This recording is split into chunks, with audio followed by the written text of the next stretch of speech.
to have it on live stream. We had over 10,000 viewers online watching. Huru! We had it live streaming on Black Power 96.3. Huru!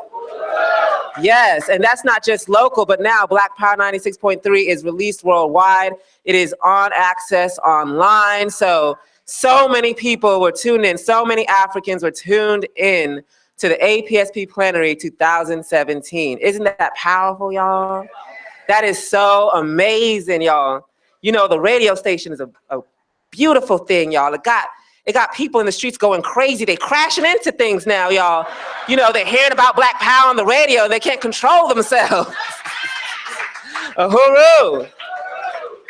But Timber, you got to do something because their aim is off. They got to hit the churches. They got to hit the police stations, okay? All right. They got to hit the white people. Huru. All right, y'all. So I'm going to welcome the chair of the Three Drowned Black Girls campaign, Akile Anai, to lead the pledge. Huru.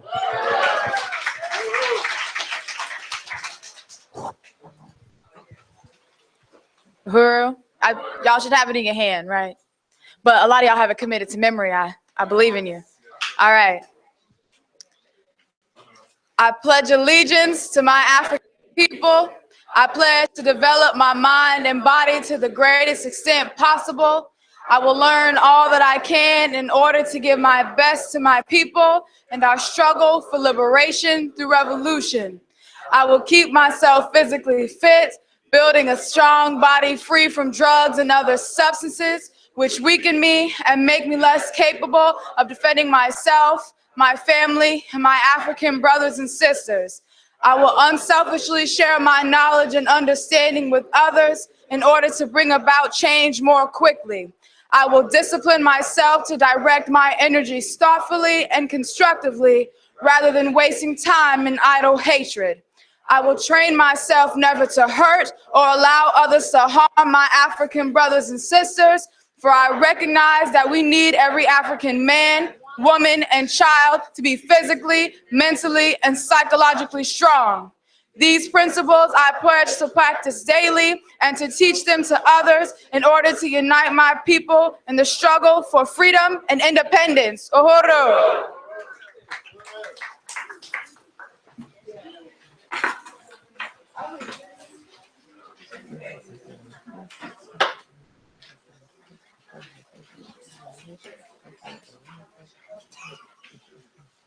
Huru.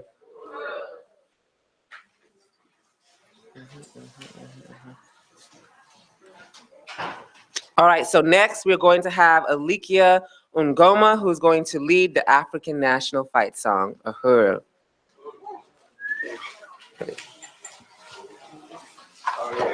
Huru. I don't know if you still have your programs that's in your folders, but it's actually on the back of one of the pages. So if you feel like you can, begin to sing along, then feel free. Consider this rehearsal for tomorrow. Huru.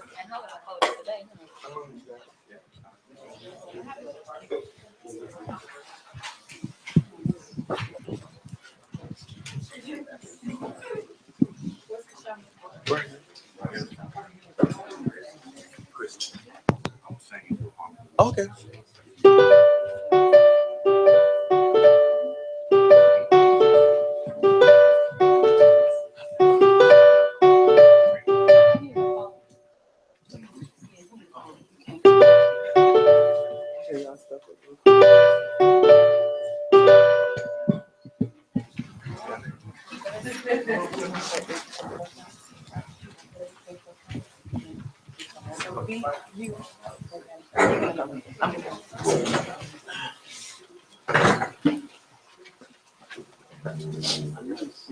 Can we please rise?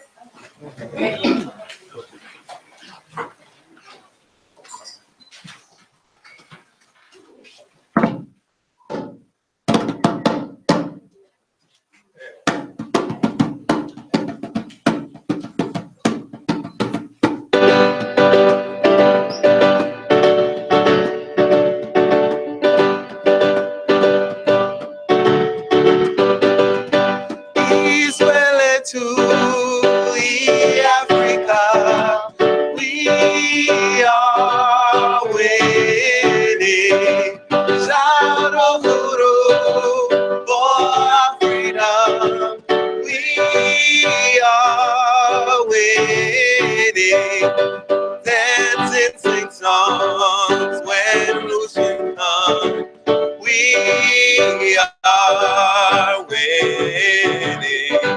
Africa's best daughters and sons, we are winning. Long live the liberation of our African nation. Freedom through organization.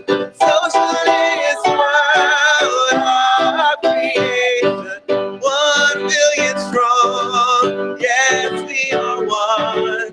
We are winning.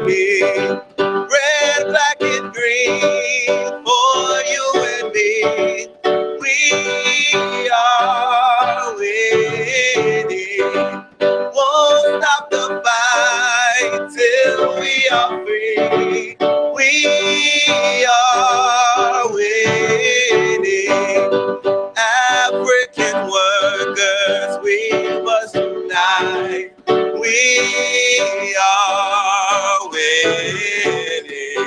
Against white power, the parasite. We are winning. Long live the liberation of our African nation. Freedom through organization. Socialist world, our creation. 1 billion strong, yes, we are one. We are winning. Viva Haiti, first set us free. We are winning. Carry the torch of Jean-Jacques Dessalines. We are winning. Cool minutes, cool night. We are winning. We will rejoice when the colonizers die. We are winning. Long live the liberation of our African nation. Freedom through organization. Socialist world, our creation. 1 billion strong, yes, we are one.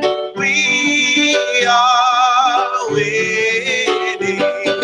Fly like Fannie Lou and Malcolm too. We are winning. The struggle always be true. We are winning. From Harlem to Brazil, Tanzania, we are winning. Free Martin Luther, free Africa, we are winning. Long live the liberation of our African nation. Freedom through organization. Socialist world, our creation. 1 billion strong, yes, we are one. We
Thank you.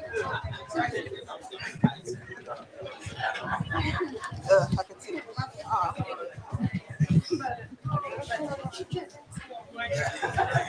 You won't come on. But that's the mechanism. Make sure it's plugged in.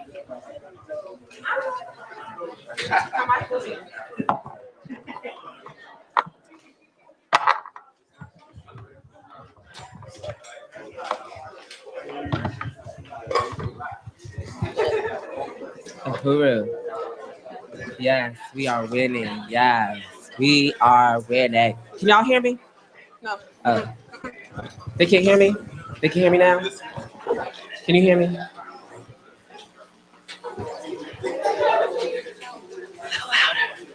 Calm down. Calm down. Calm down. Huru. All right, y'all ready for day 2? Huru. Yes, we are winning. Huru. All right, so I would just like to salute the committee that was over the plenary that put everything together. Huru, from where you stay in, what you eat in, what you watching, and where you gonna be at, everything like that. So the committee had Deputy Chair Ona Zanea Shatella, Huru, over economic development, Huru, and decor. So she did this entire decor and had me all the way in IKEA late at night, looking for things, pillows and things, and I was just like, oh, girl, so late. And you know, IKEA got a lot of white people. And then we had Comrade Ikinge that was over logistics, so Huru. Yes. And then we had Comrade Timba, who was over agitation propaganda, Huru. He was over our website and over all of the memes and videos that you saw that brought y'all to the plenary today, and the reason why we had over 10,000 views yesterday. Isn't that amazing? So let's, Huru. So you know what that means, don't you? Well, if you're new to the African People's Socialist Party, your past success, okay, judges your next one, meaning your next one gotta be even better. So yesterday was 10,000. Today, what's the goal, Timba? Oh, shiggity. Okay, I said shiggity for the FCC, shiggity. For all the police that are listening, I said shiggity. But so let's get to 30,000 views. So let's share it. Tell your friends and family. I know a bunch of y'all on some Facebook groups, you know, where you be going in on the white man. So post it there, let them know that this is the way to join the revolution and get on the right side of the question. Huru. And also, who else? We had Penny Hess, Huru, on the committee. Huru. We had Comrade Kulumbai on the committee, Huru. We had Yejide Orunmila, who was over registration, Huru. That's you, sister, that's you. Huru. And then, who else we had? Alikia, who was the secretary. Yes. Making sure we came to the meetings and did action items. Oh, really? That's what I was waiting for. Huru. And also, you know, there was me, you know, the chair of the plenary.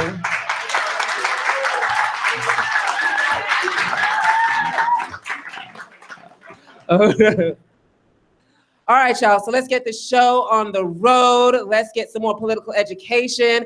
Let's see the successes that we have done last year and the success that we will accomplish this year. And if you are new to the party or just coming to the party, understand that this is your history too. So our wins last year was your wins last year too, all right? Because when I'm in the streets and people tell me, you know, what you got going on, I tell them, girl, I built a gym in the 90s. Okay, I built 2 furniture stores in the 80s. Okay, I'm old. Oh, wait, did I cuss? Okay, good. Yes, got that mouth. Okay, so yeah, all of those wins. I'm 45 plus years old, okay, Huru. All right, all them wins is my wins and it's y'all's wins too, all right? So once you join the African People's Socialist Party, once you join the revolution, That is the history that you are connected to. It's all ours. It's all our wins, so claim it. It's yours, and now push it forward and make it grow. Huru. Yes, yes, yes.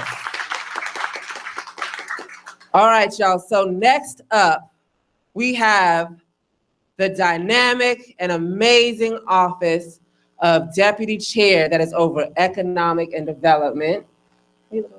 Okay, yes. It's the office that's responsible for rebuilding that in the front. So Huru. That's the first thing I thought about when I saw that happen. I said, oh, crap. Deputy Chair got a new thing on her POA now. But if you know anything about Deputy Chair, you know that thing's about to be rebuilt in a week. Huru! That's the power of the African nation. Isn't that right? Huru. All right, y'all. So it is my pleasure to welcome Deputy Chair Ona Zane and her amazing staff in office and comrades and revolutionaries who lead the economic work, who is the reason why we are in this building today, who is the reason why we have a gym and a furniture store and a radio station and a Burning Spirits newspaper and Uzi and Zenzele and, okay, and the internet, everything. All right, y'all, Huru. Huru comrades. How's everybody this morning? All right. So just like Gazi said, I am the Deputy Chair and my office is the Office of Economic Development and Finance. And last year, we had some very important victories that took place, and we're going to share them with you this morning. Usually what we do is we call everybody up and everybody do a presentation. So this year we kind of want to do something a little bit different. So everybody prepared a video. So we're going to sit back and just watch every department and organization of economic of the party, which includes the Huru Foods and Pies. We have Huru Furniture in Oakland and in Philly. We have Huru Foods in Oakland and in St. Petersburg. We have a Huru G-Co, which is our licensed commercial kitchen. We have the Tyrone Lewis Community Gym. We have new things that are coming out, as well as Freedom Cut is coming. We have a new line of furniture that is going to be introduced to you today by Comrade Unique West. We just have a myriad of economic institutions that we want to put on display for you this morning. So I just sit back, relax, and watch our video. This report is taken from 2016. This is all the things that we've done in 2016, and we're going to also be showing you what we're going to be doing this year. Also, we're going to be incorporating everything that the chairman put out in the political report on yesterday into our POAs. So here we are. Uhuru.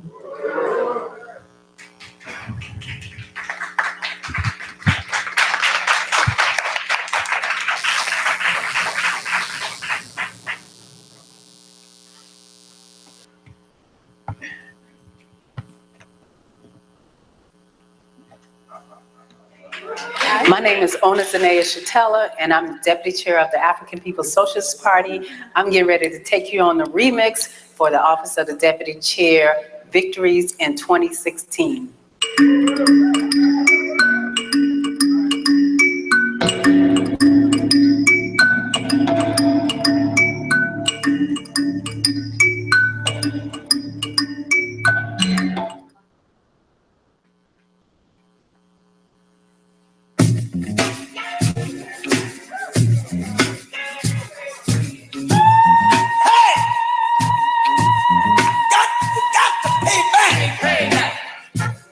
Revenge.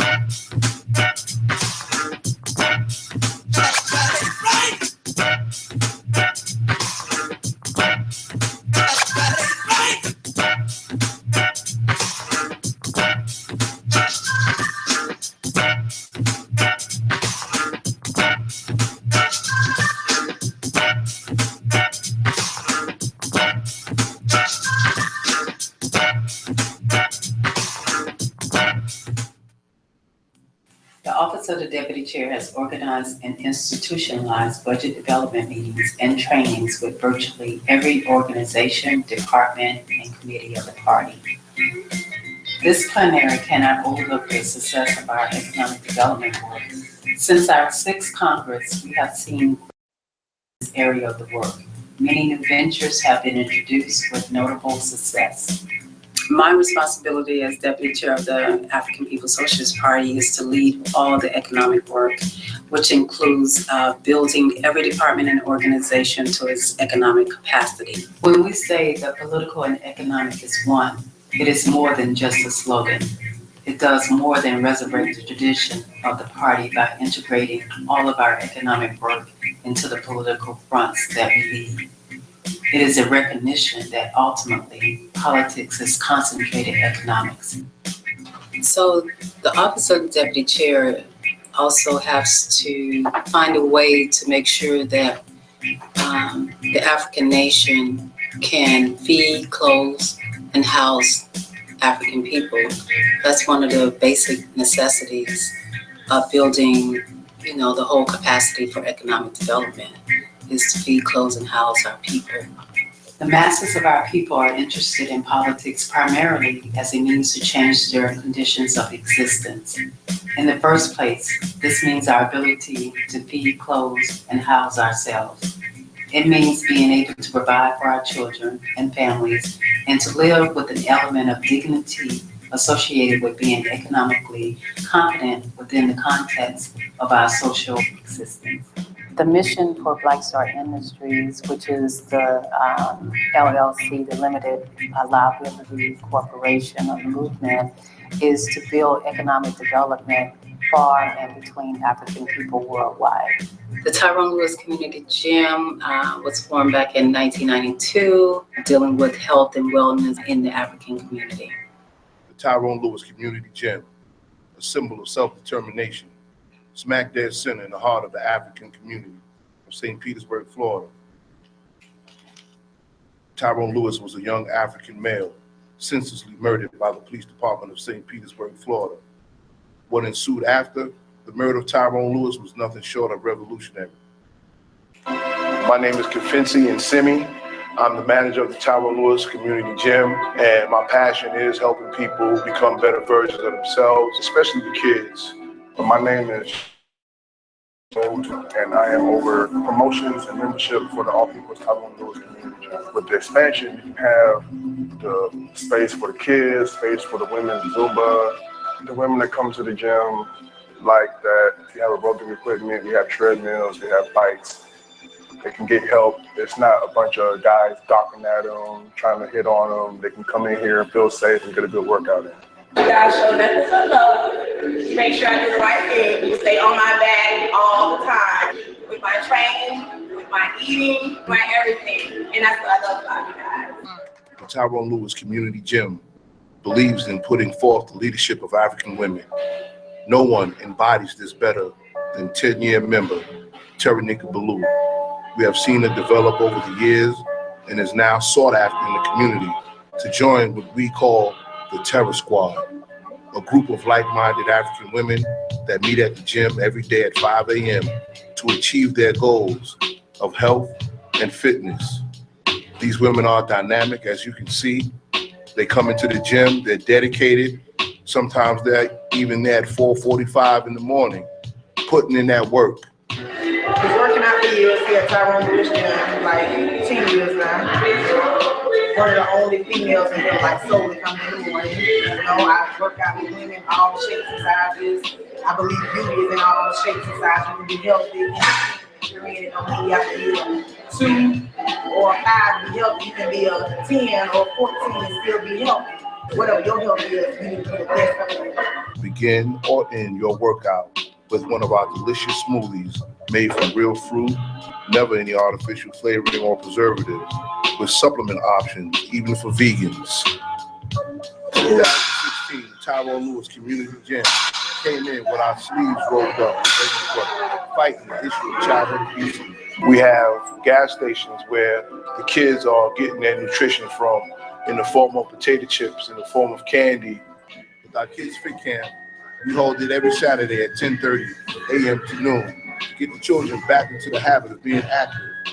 No video games, no computers or cell phones, just good old-fashioned activity. And like our members, they don't just come here to have fun and go home. We talk to them about the importance of eating right, getting proper rest, and exercising, build relationships. Speaking of having fun, did you know in 2016, this was the first year the Tyrone Community Gym put on the most popular. Children enjoy dancing, exercising, the haunted house, and a Halloween contest that gave away prizes such as brand new bikes, tablets, scooters. What a way to connect with the community. We had big sponsors.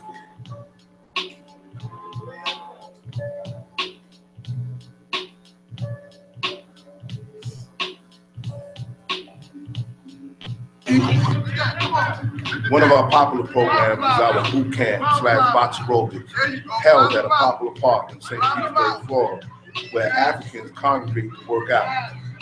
We took advantage of this by providing structure, some music, and just making it fun. Now that people expect us to be out there every Tuesday at 6:30 p.m. box aerobics. So don't meet us there, beat us there. This year, the gym played a pivotal role in the cadre intensive. The cadre intensive is a unique experience where comrades come from all over the world to learn how to be revolutionaries. There's political education, led by the chairman, Omali Yeshitela.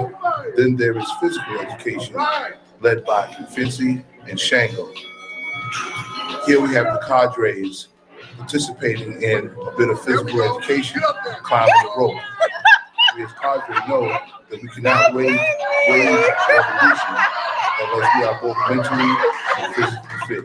And there's nowhere on the planet Earth that can better prepare you for that than the Tyrone Community Gym. Shango! Shango! Shango! Shango! Oh! We have recently upgraded our wellness center with new floors and a bathroom to accommodate almost any profession. Here we have Dr. Faye Golden, who ran a chiropractic office out of our wellness center. The Tyrone Lewis Community Gym now offers free HIV, Hep C, and even pregnancy testing every Tuesday and Thursday. Our goals for 2017 are MLK Day of Service, our quarterly monthly newsletter, our free monthly health seminars, weightlifting competition, the Huru Haunted Nights, our campaign to expand the gym, revolutionary health and fitness radio show, increase our volunteer base for the gym through Into You. This is not just a gym where people work out at. This is truly a community health center.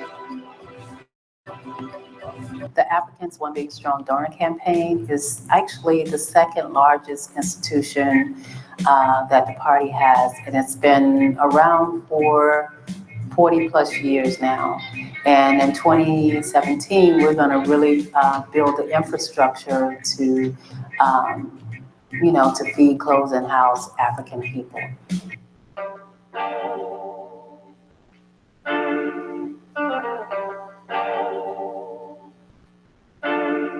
Our Africa, our resources, our future.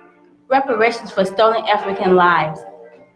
Since the founding days of the African People's Socialist Party, there have always been donors to further the work of the party. They donated out of respect for Chairman Omali Yeshitela and the party's stance and fight for freedom for African people. Everyone could see the conditions we were facing and supported the resistance. It is very clear that the starvation and homelessness that we've seen comes from the fact that our stolen resources from Africa are benefiting countries and nations that do not have any resources of their own, while they steal ours.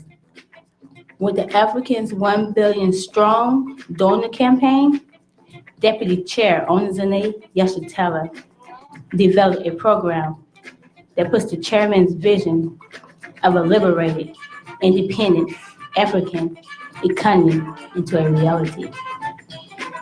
Our Africa, our resources, our future. Reparations for stolen African lives became the theme for 2016. The African People's Solidarity Committee and the Huru Solidarity Movement were brought into a national steering committee. The campaign focused on targeting the Clintons and the Clinton Foundation, the corporations, funded on the enslavement of African people, the prisons benefiting from prison labor, and the theft of minerals stolen from Africa. All have to pay reparations to Black Star Industries. Reparations as a revolutionary demand is part of consolidating an independent African economy. We kicked off 2016 with our annual pledge drive at the APSP Plenary right here in Aquaba Hall and raised an increase of 55% in donations over 2015. We tripled the number of donors over the year to the African People's Education and Defense Fund and more than doubled the number of donors to the APSP Africans 1 Billion Strong. Everyone was united with the leadership of the party. We also received a special donation that was used to buy this land next door to the Huru house. We own it. That has prevented gentrification that's gone on in our community. This was a donation from a comrade in the African People's Solidarity Committee who inherited resources. It was a powerful stand of solidarity.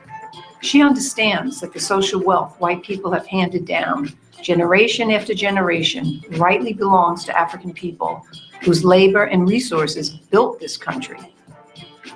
This land makes it possible for us to develop urban gardens and One Africa, One Nation marketplaces. Are you willing to come forward to help lead this project? What will your legacy be? Our number one goal for the 2016 was to build the capacity of the AOBS. We implemented the NTU volunteer program and created the organizational structure with job description, volunteer sign-up sheet, and the AOBS BSI volunteer questionnaire. Also this year, Africans 1 Billion Strong, we launched the All Diamonds are Blood Diamonds campaign with the Huru Solidarity Movement.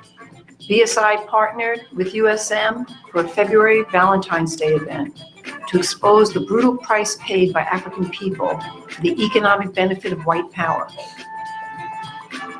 In that event, diamonds were donated and other precious stones. We continued calling for diamonds during the days in solidarity with African people. These are the birthright of African people everywhere. We've appraised them, and you too can purchase a Black Star certified liberated diamond. USM took the campaign on to win reparations to Black Star Industries on an incredible 7-city tour all over this country in the days in solidarity with African people. They won scores of new donors, new sustaining members, and increased their pledge to Black Star Industries. We created and produced promotional materials that reflect the genius and creativity of Charles Oliver, the creative director of Africans 1 Billion Strong. We held our annual May Spring Fund Drive that raised over $15,000 for the July APSP cadre intensive school, where African people came to St. Petersburg, Florida, from throughout the U.S., the Bahamas, London, and even West Africa. AOBS provided trainings for fund drives and event appeal to party departments and organizations which enhance their fundraising goals. As part of our donor cultivation and appreciation program, we held a special appreciation event and recognition for Mark Anderson, a longtime donor to the party and APEDF, who recently made a large donation to Black Power 96 to help Black Power 96.3 become a reality. We deepened support and expanded our volunteer base for BSI through the 2016 Huru Pie campaign. Everybody who bought and ate a pie this year knows they were supporting an independent, liberated African economy.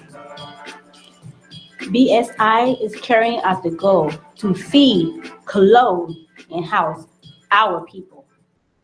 And donors contribute to the purchase of the second BSI house.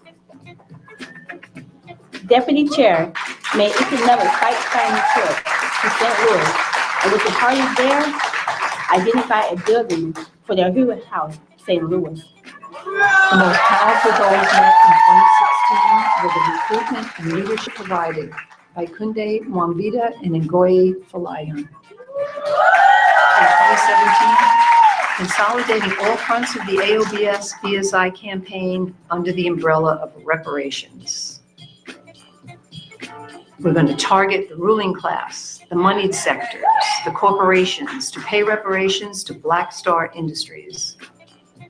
And we wage a campaign that wins people to reparations to Black Star Industries, Africa, and African people.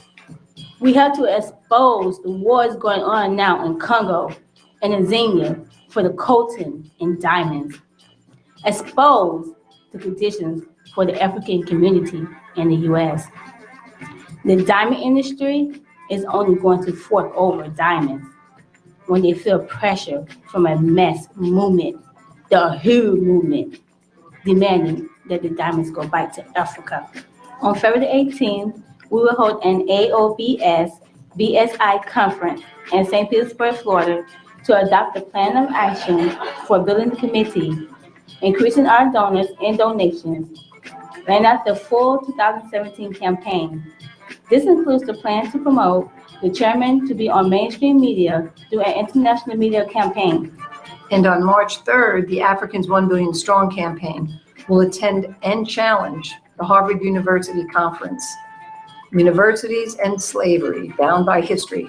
We're going to hold Valentine's Day events throughout all of the Huru Solidarity Movement branches, demanding all diamonds are blood diamonds. We have a goal to win 30 diamonds throughout the year.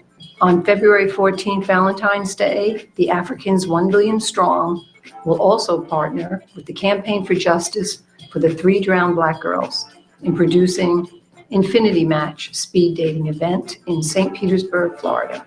We're going to hold Africans 1 Billion Strong Black Star Industries events in St. Louis, Missouri on July 8th and in Oakland, California on July 15th. We're going to refocus the Days in Solidarity with African People tour events for 2017 on the All Diamonds are Blood Diamonds campaign.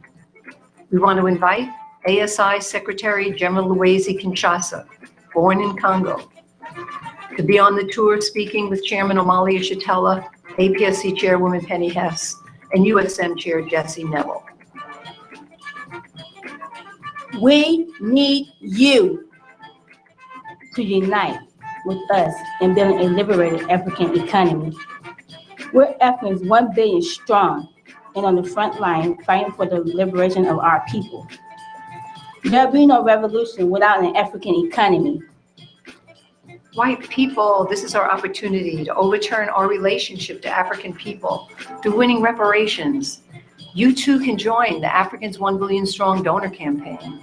Be part of building the future based on a foundation of African people having political and economic power over their own lives. This is a new day. We can create the world we want to see under the leadership of the African People's Socialist Party. We need volunteers. Join our NTU volunteer development team. Set up events for Black Star Industries where you live. Be part of donor development. Join our creative department. Produce the newsletter, video, and social media. Come on, be part of building this growing movement. Without you, there will be no us.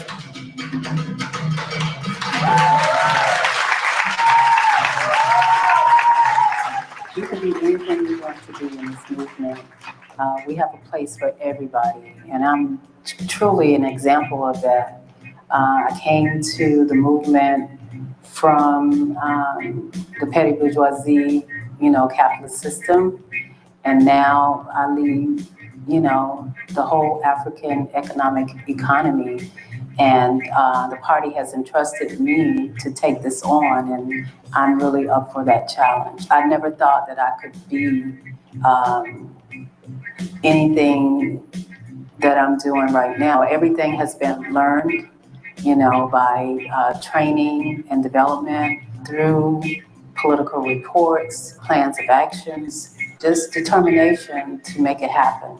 So when you come into the party, you come in as an individual, but when you leave as an organization. And that's what we're trying to build in the Office of Deputy Chair. Huru Foods and Pies is another institution of Black Star Industry. This 2017 is going to be the year that we actually explode. We want pies year round.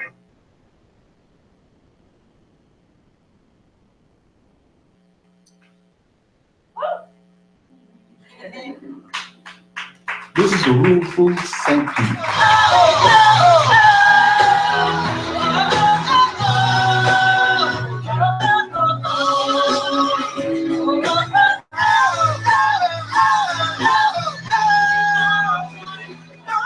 As part of Black Star Industries, we are building an independent African economy, a foundation for the African nation.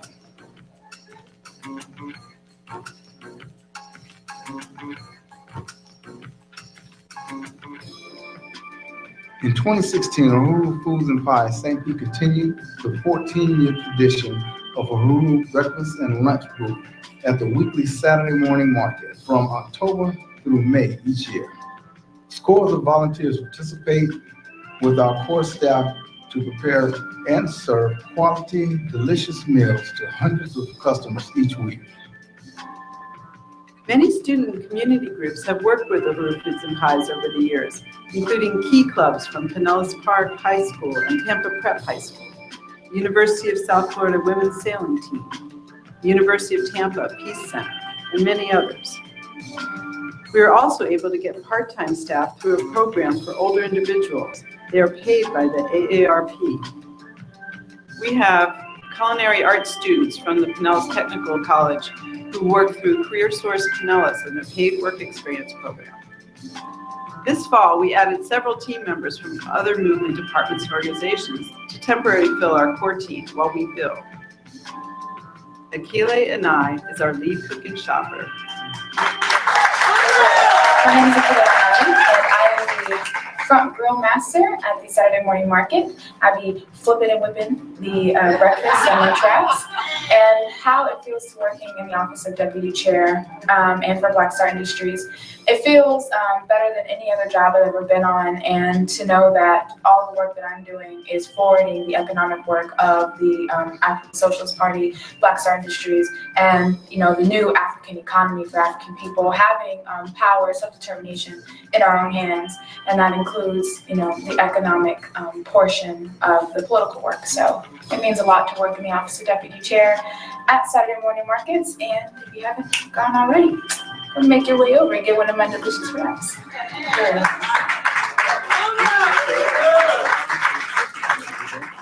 Huru, my name is Lee Mancho Quieta, and I'm volunteer coordinator for Huru.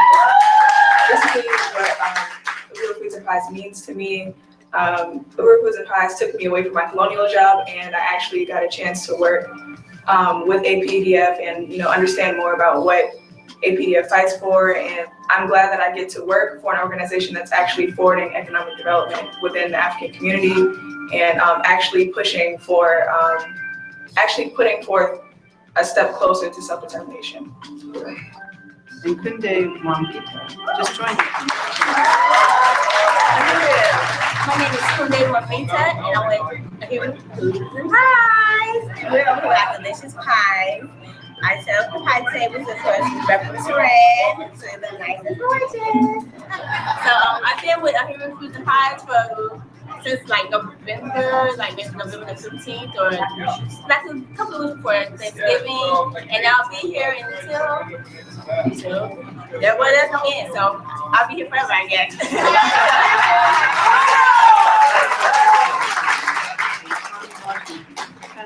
Shango, Charles, Chris, and others. I'm the all-around guy.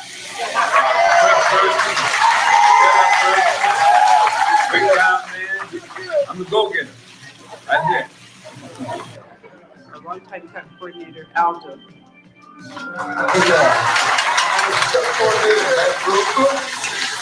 Our specialty on that grill are our famous potatoes and green duck sandwiches.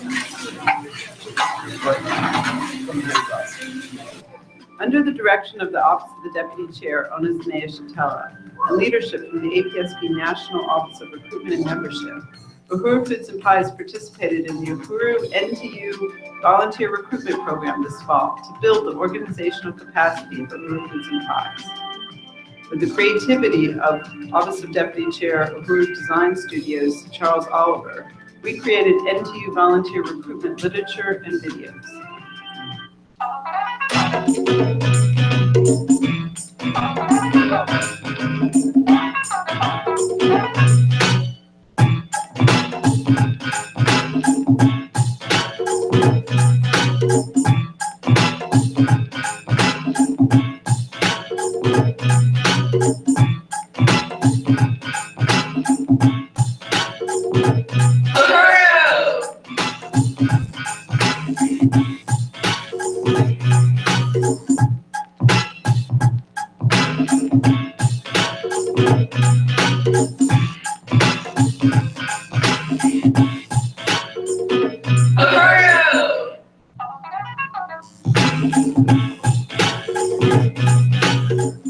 We signed up over 100 contacts at the Eckerd College and the University of South Florida volunteer and community fairs. One marketing and promotions intern came from this.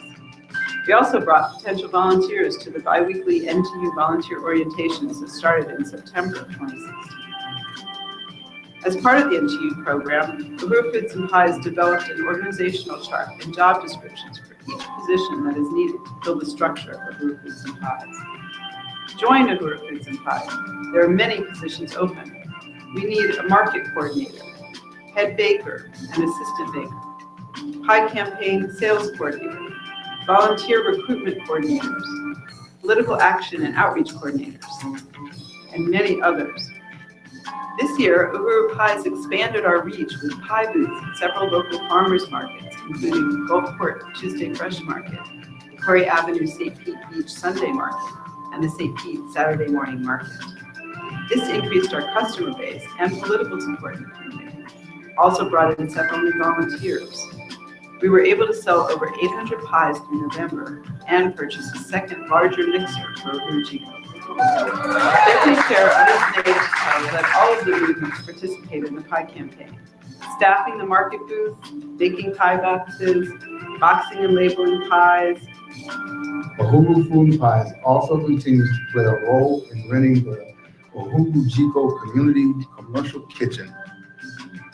Huru Chico of St. Pete has several regular monthly tenants, including a caterer who supplies a coffee shop, a food truck operator, and an organic pet treat company, and others. This furthers the Black Star Industries' goal of building community, commerce, and economic development by and between African people worldwide.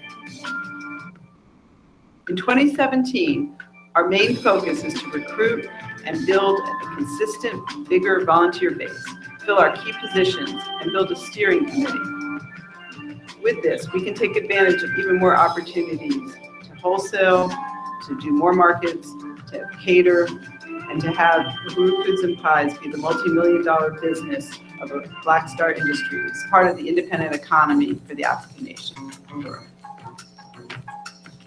The Huru Foods and Pies in Oakland, a dynamic institution of Black Star Industries, is loved and growing in Oakland under the leadership of Deputy Chair Ona Zanea Shatella. We have a growing team and hundreds of volunteers who participate in building this independent African economic institution. A key campaign of Huru Foods and Pies, Oakland was implementing the NTU Huru Brigade program and building the team. We completed our organizational chart and job description in many of our training programs and held orientations at Aquaba Hall. We reformed our steering committee and defined our key team positions.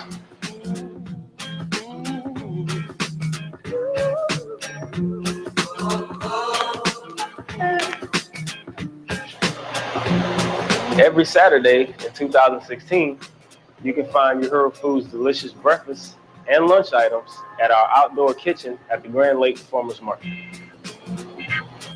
Marcia Colbert behind the grill, who's one of our dynamic team coordinators and staffed by half a dozen or more of our hundreds of student and adult volunteers. For the past 10 years, Huru Foods has been a featured vendor at the Do-It-Yourself Makers Fair in Silicon Valley. In 2016, under the leadership of the Office of Deputy Chair, the African Independent Economy shone bright. Deputy Chair organized African forces from NORM and NPDUM to participate. We don't trust ourselves. We don't see ourselves self-governing. We don't see ourselves having a dual force fighting this capitalist system. It's just everywhere we can't beat it. That's what we think. Only this here is going to show African people what we're capable of, the poor working class, what they're capable of. So I want to thank you all for being here and remember what we are really here for. So sell. The National Rural Solidarity Movement Chair and USM members from throughout the West Coast region joined with the Huru Foods local team and St. Peter Huru Foods coordinator Janice Camp to make a Huru Foods a major success at Maker Fair. Our two 300 square foot outdoor kitchens selling a Huru Foods loved African comfort food menu broke all records on a Huru Foods outdoor concession. The street fair season continued with 2 booths at the San Francisco Pride Festival in June and our popular booth at Oakland's Art and Soul Festival in August. The Huru Pies campaign was kicked off at the Oakland Day in solidarity with African independence on October 14 at Aquaba Hall. The Huru Pies holiday campaign is a 30-plus year tradition in the Northern California Bay Area. Key to this year's campaign was the important role played by party member Ngozi Falian as head baker. Ngozi traveled to Oakland from Southern California twice, and her husband Michael came to volunteer. In addition to providing dynamic leadership, bringing her skills, recruiting and mobilizing all the Huru Pie volunteers. Ngozi introduced a new product, Huru Sweets in a Jar. My name is Ngozi Falayan, and I am the head baker for Huru Pies in Oakland. Chico is the African word from the Swahili language, which means cooking area or kitchen. The African People's Education and Defense Fund is opening a Huru Chico, or Freedom Kitchen, in Oakland, California. A Huru Chico will be the home of a Huru Foods and Pies and African Independence Workforce Program and the home of community-based businesses. The Huru Pies won the position of featured pies at Rainbow Grocery Store. Rainbow ordered 190 9-inch pies and featured a Huru at the front of the store and in the cooler section with a display of the We held a joint volunteer appreciation event for African People's Education and Defense Fund. At the Huru Foods National Conference scheduled for January 29th, we will be developing plans for our key Oakland goals for 2017. Developing a year-long pie campaign with the goals for each month on the calendar that will lead to growing pie sales and participation exponentially. Recruitment, political events, team development, continuing to implement the NTU or Huru Volunteer Brigade program and components of the Workforce Development Program. Transitioning our market booth to promote the best of a Huru Foods and Pies product line and build our team. That's our 2016 report and our plan for 2017. We hope to get your participation and support. Huru, and Huru means free. Expanding developments. I actually flew into Oakland and we expanded Aquaba Hall. We made it really, really beautiful. Aquaba Hall are a place where anything that you can think of as far as entertaining, we have that facility in Oakland and St. Pete.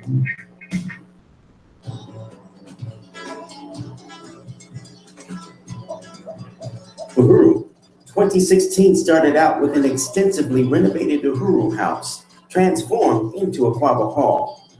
All this is due to the efforts of Deputy Chair Ona Zane Ishitella, who leads APEDF and all the economic work of the Huru movement.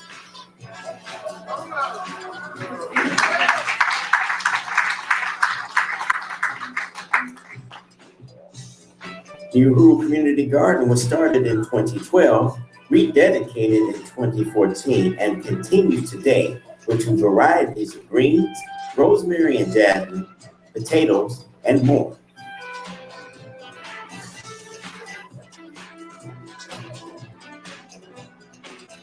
There have been several rentals of Aquaba Hall, from a repast, a master's degree and birthday celebration, as well as a wedding anniversary.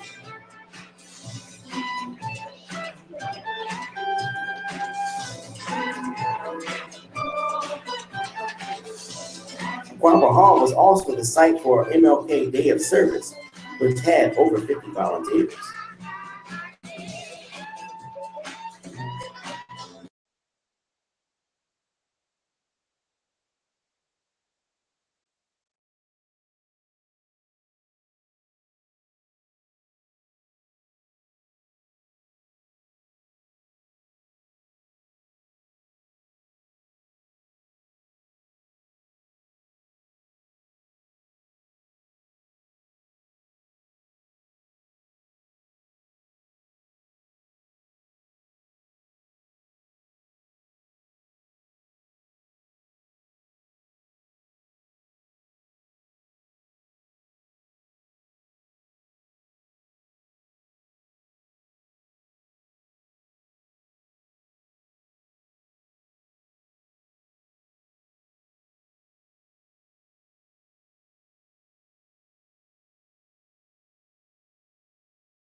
Of the African People's Education and Defense Fund, better known as APDF, or the baddest nonprofit on the planet, is to defend the human and civil rights of the African community, as well as create programs that speaks to the disparities in healthcare, education, and economic development.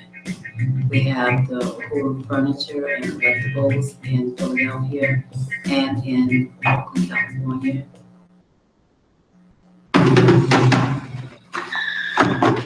The Huru Furniture and Collectibles is an economic development project of the African People's Education and Defense Fund, the baddest nonprofit on the planet. Several times a day, we get a new truckload of top quality donated furniture and home decor. We support African self-determination programs for health, human rights, education, and economic development by and for the African community.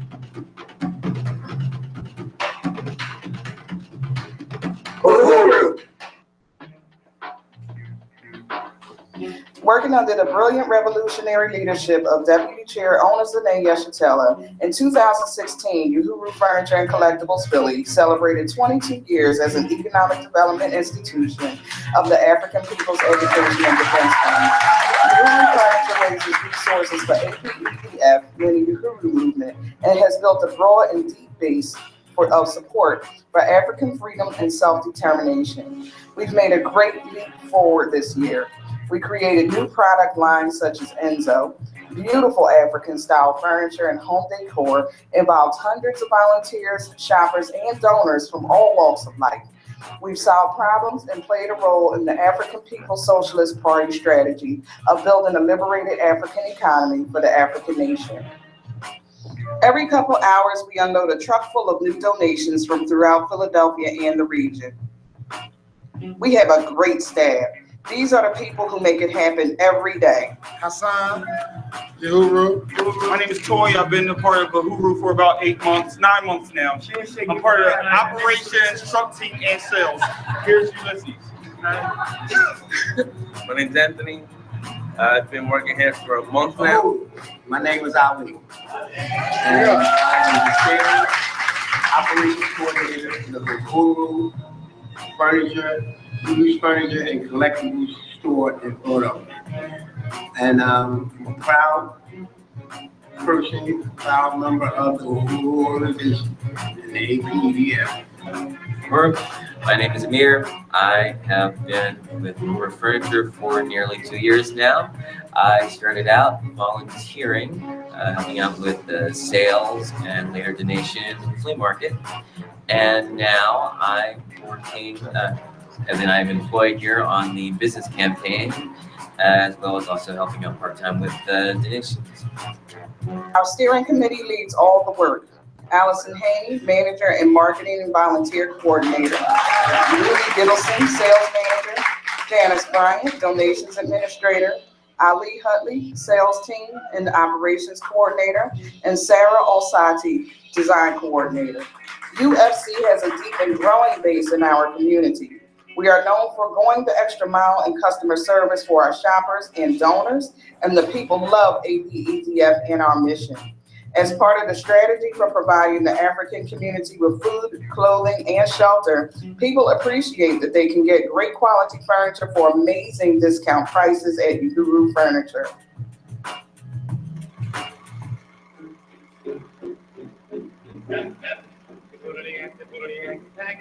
In 2016, we introduced several new product lines. Huru Vintage features furniture and home decor from the 1970s and older, including antiques, deco, mid-century modern, well-made solid wood pieces that will usually last longer than new furniture.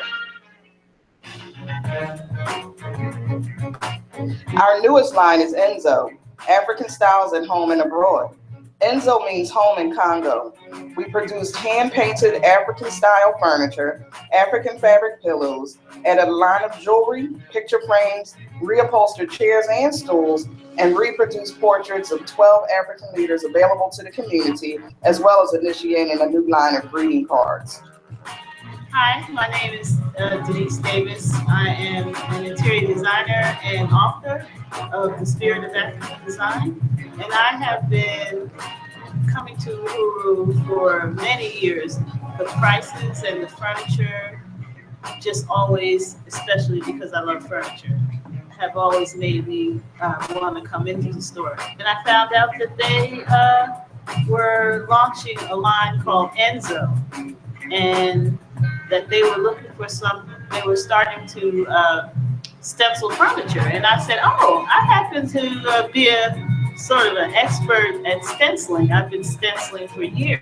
I work with them and I do a couple of pieces, and I look forward to doing many more pieces for them.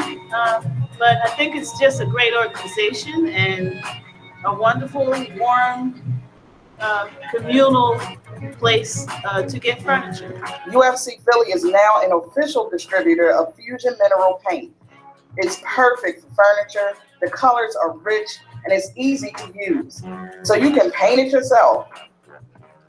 Painted by Huru is beautiful furniture, hand-painted by the UFC staff and volunteers, turning the so-so piece with good structure into a work of art. Based on the demand from our customers in the Black community of North Philadelphia, we initiated Huru Bargain Buys, deeply discounted furniture priced as low as $5, perfect for DIY projects and people on a budget. We started new special sales this year in addition to the twice yearly student sale. Our first annual celebration of African mothers was an APEDF style appreciation of African women that featured a DJ in front of the store, a gift bag for every mother, refreshments, and special discounts. Then the next month, we held a celebration of African fathers. The dads were not quite as excited about the shopping as the moms were, but it was crucial to put forth African fathers and combat the slander Black men face daily. We also turned around some long-standing problems with sales. Super Bowl Sunday is usually dead every year, but in 2016, we did 20% off store-wide and had an outstanding day. Black Friday is usually a slow sales day, but not this year. We launched the Enzo line and had a successful 15% off all furniture by Black Friday sale weekend. 2 members of the UFC steering committee traveled with the contingent led by DC ONA to the NARTS convention in June. We attended workshops and met with people from other resale stores. Many of the developments we made this year came out of what we learned at NARTS. This included selling fusion paints and starting Painted by Huru and Enzo lines, upgrading the store by putting slat boards to showcase the art, building a rug rack, implementing a new tagging system, and increasing our vignette displays. We also expanded the business by moving to a new warehouse and getting a second truck. Volunteers are the heart and soul of Huru Furniture. We kicked off 2016 with our annual MLK program and volunteer projects with over 75 people participating. The program started with a video showing clips from the African freedom struggle in the 50s and 60s and the Huru movement leading the liberation struggle today. Our featured speakers, APEDF President DC ONA and APDEP Director Dr. Aisha Fields, showed how people could get involved. Volunteers distributed thousands of door hangers that day throughout North Philadelphia. We implemented the NTU volunteer program protocols and materials, and volunteers participate daily in community outreach, moving furniture, cleaning and organizing, social media, and much more. This year, several volunteers joined the UFC staff. In October, we held our annual staff and volunteer appreciation party with dinner, live music, and awards to thank all the people who have made all the work happen this year in such a powerful way. Plans for 2017 include goals to develop Enzo and other new lines, lead fusion paint workshops, upgrade our displays and merchandising, strengthen the steering committee by adding members and holding leadership training, build the leadership of all staff members, attend the NARTS conference, increase our social media presence and develop alternatives to Craigslist, partner with Phoenix Rising to hold parenting support group meetings at Huru Furniture as part of APEDF health programs, start our own delivery company, increase marketing to get estate sales regularly. Huru!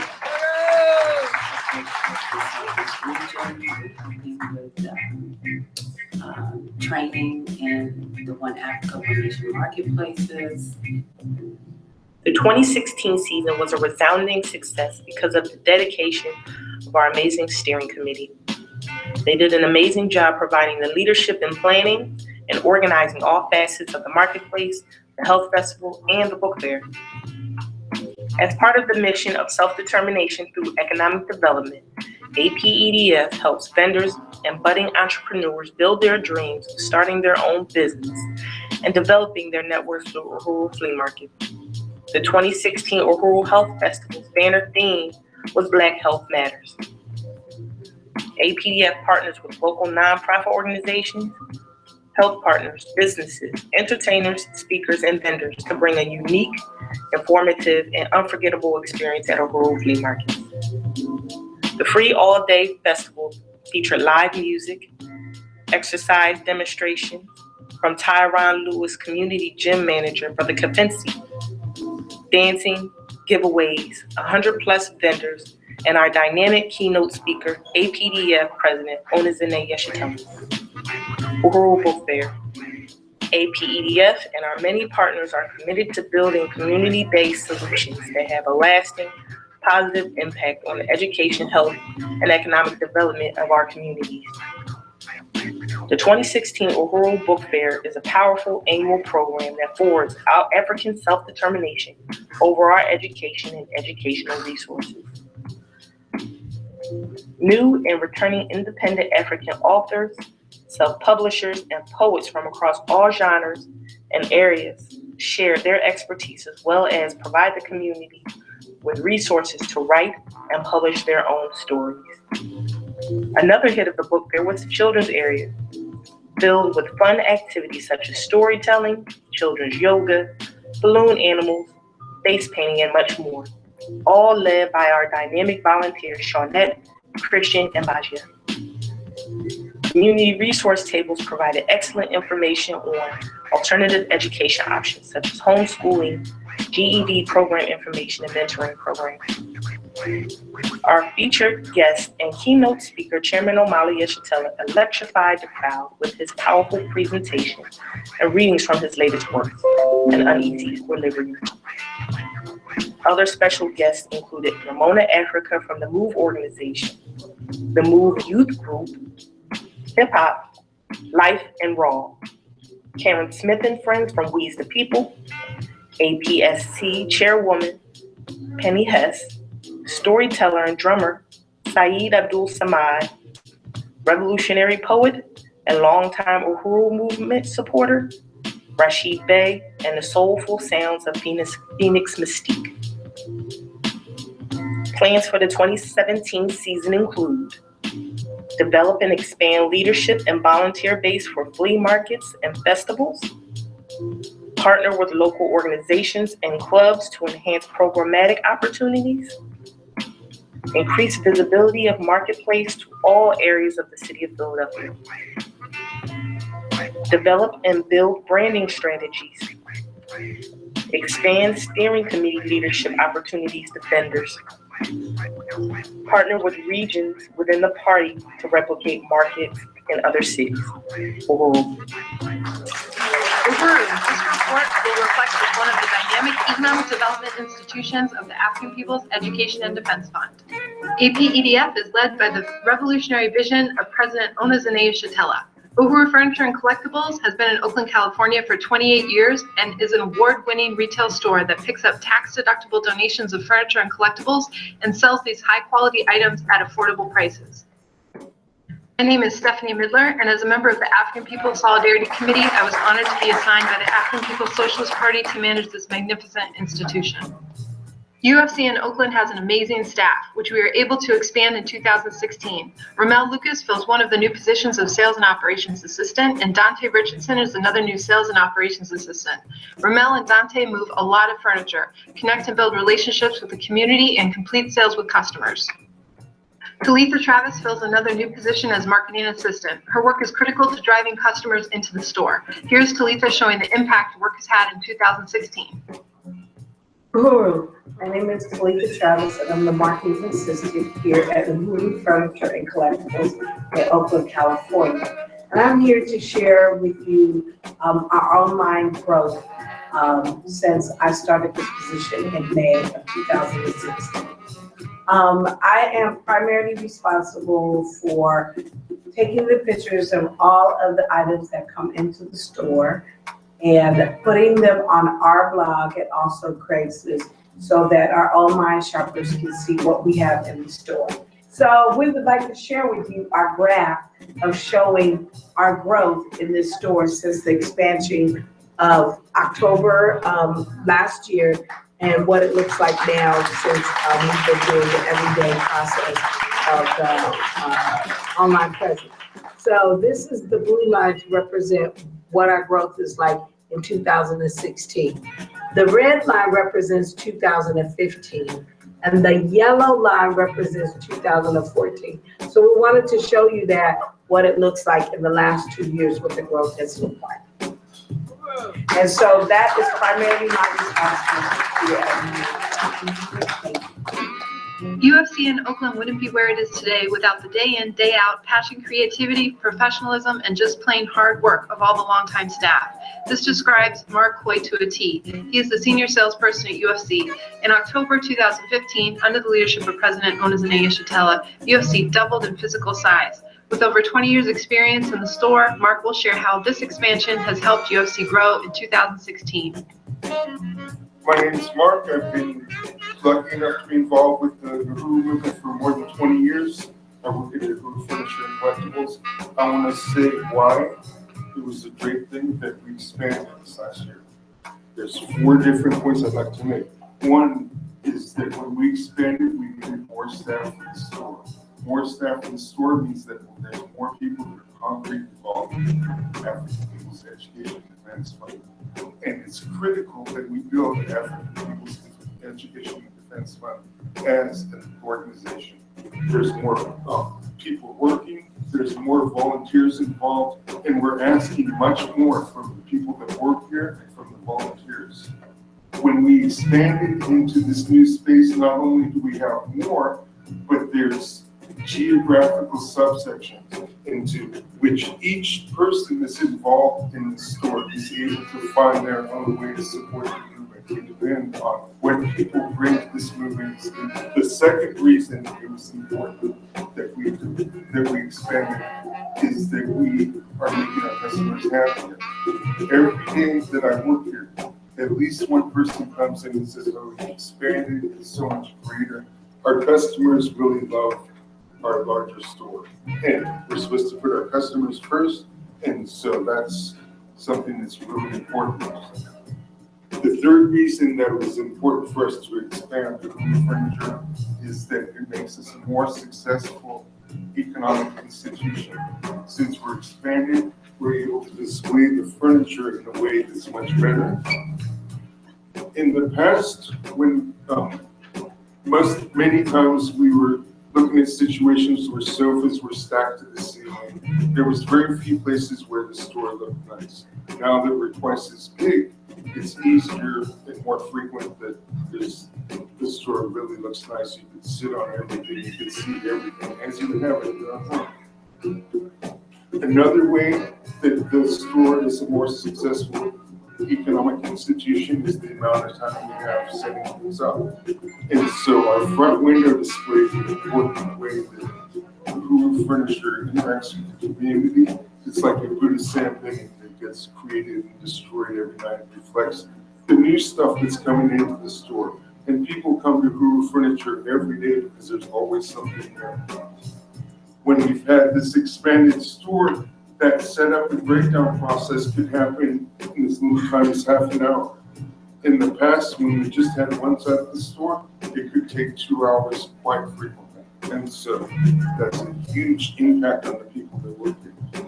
The third reason that we are a more successful economic institution is that we can comply more easily with the different things that people want from us. Our landlords, the city of Oakland, nosy neighbors, these are all people that would routinely attack the Huru furniture because we were trying to occupy more space than we should. Now that we have the space that we need, those sorts of conflicts are much less common.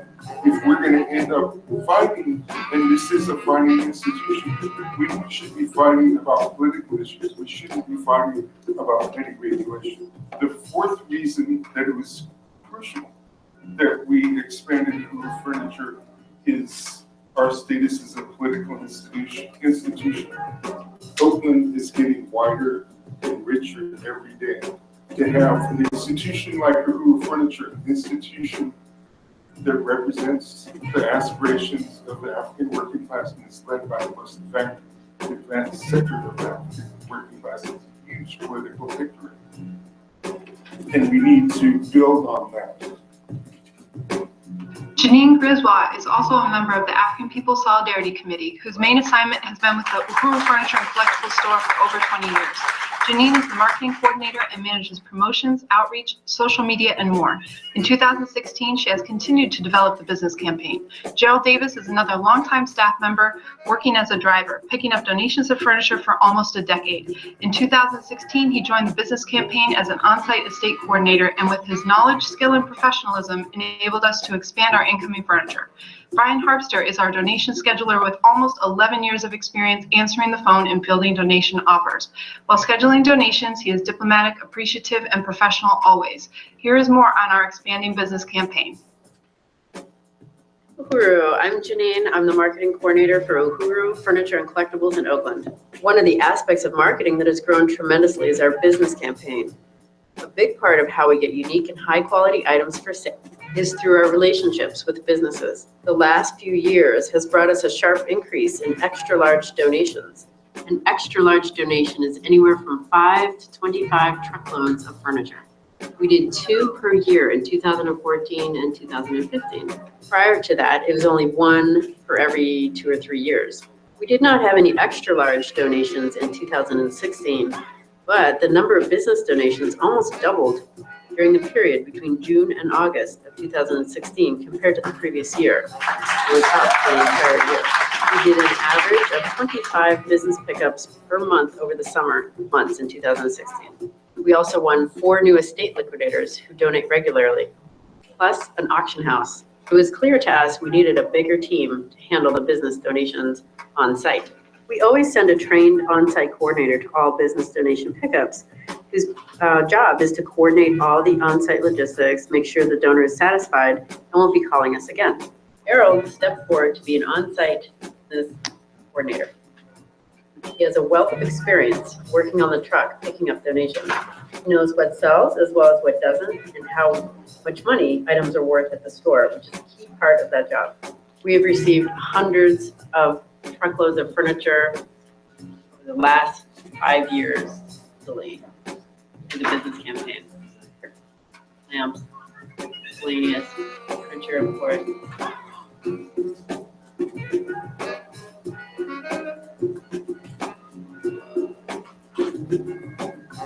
Brian has been working with us for 11 years. 8 years he's been helping working on the business campaign, building relationships with the business contacts. Consistency and tenacity in calling people and emailing them over and over, sometimes for many, many years before they donate. And then it's just truckloads when they do. It's happened many times. Hello, I'm Brian. I work in the Biz campaign here at the Huru Furniture Collectibles in Oakland. Part of my job is to maintain personal rapport with potential long-term donors, being persistent in contacting them 4 to 5 times a year, staying on their radar. And over the course of about 5 to 8 years, this has resulted in multiple truckload donations. I'd say Mike Bugs is another longtime employee with Huru Furniture.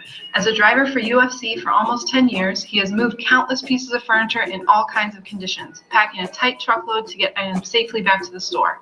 After 6 years working with our old 2001 Isuzu truck and dealing with all the breakdowns and problems, in 2016, Mike got a new office as we are finally able to get a new truck. The 2012 NPR is a 14-foot diesel workhorse and is a big advancement for UFC. In 2016, President Onizane Shatella unveiled the NTU Uhuru Volunteer Brigade, including a training, manual, Facebook group, logo, and gear. This complete volunteer program lays out everything from how to recruit, train, resolve issues, and how to recognize our volunteers. Though we have not implemented the whole program, it hasn't taken much to see results. Our volunteers work hard and go the extra mile. We have developed ways to recognize our volunteers with the Huru Furniture t-shirts and sweatshirts when they volunteer over 50 and 100 hours, even 300 and 400 hours. And Rose, in the floral shirt, has volunteered almost 10 years. We have worked with hundreds of volunteers by hosting volunteer events with large groups. Here are just some of the people who hit the streets, letting folks know how they can support African self-determination. In December, APDF co-hosted a beautiful staff and volunteer appreciation dinner to recognize everyone's efforts throughout the year. Huru Foods provided delicious dinner, we had door prizes, and everyone was recognized with a certificate and gift and spoke about why they work with APDF. It was a powerful and moving evening. Another annual event is the Unthanksgiving Decorating Party, which offers volunteers a way to support African liberation during the holiday season by unpacking and decorating the display window for the store's Buy Black weekend. Over 20 volunteers contributed to our best Buy Black Friday in over 2 years. Every April, APEDF hosts the Black Health Matters Community Health Fair at the newly renovated Aquaba Hall. 2016 was our largest event yet, with speakers, vendors, and workshops addressing the grave disparities faced by the African community. Last but not least, each January, APEDF hosts a volunteer event on Dr. Martin Luther King Jr. National Day of Service. The program features historic footage of King, Fannie Lou Hamer, Malcolm X, and other leaders of the civil rights and Black Power movements, as well as how the movement for the freedom of African people at home and abroad continues today and how people can get involved. The event is always well attended, and volunteers participate in community outreach and enjoy lunch and prizes. In 2017, we will get our signs painted on our new truck. develop our staff to grow into higher levels of responsibility, implement more of the Uhuru Volunteer Brigade program, conduct financial analysis, and develop ways that we can increase our revenue with spin-off businesses already being developed in Huru Furniture in Philadelphia and by the Office of President Onozene Shatella. That wraps up the report from this institution of the baddest nonprofit on the planet, Huru Furniture and Collectibles in Oakland, driven by African self-determination. Uhuru. We created, really kicked off in 2016 was the Huru Volunteer Brigade. And this was to bring volunteers, not just in the economic work, but into the entire organization. One of the things that we want to do in 2017 is really recruit. We have to bring Africans into the midst of all of our economic institutions, which include Black Star Industries, Huru Jiko, which Jiko means in Swahili kitchen. We just have an array of things that we are doing in the economic work, and we want to pull as many Africans into this process as possible. My name is Domwe Gashai Bekazita, and I am the barber in charge of Black Star Industries, the Freedom Cut.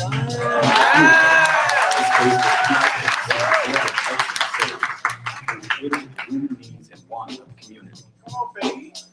Right? Yes. Freedom in our lifetime. As well as political education to empower the masses to understand the need to fight for self-determination. Black Star Industries mean African self-determination. We will provide services such as razor shaving and lining, hair designs, artistic parts, shampooing, conditioning, etc. We will provide information on all of the African Socialist Party organizations, the sale of merchandise and products, but most importantly, the Burning Spear newspaper. We expect the Freedom Cut to be open and available for the people by March 2017. It's your boy Winky Wright, ODC, hold me down. Sherman, what's up, my brother? One love. Huru, baby. I'm proud to be on board with Freedom Cut.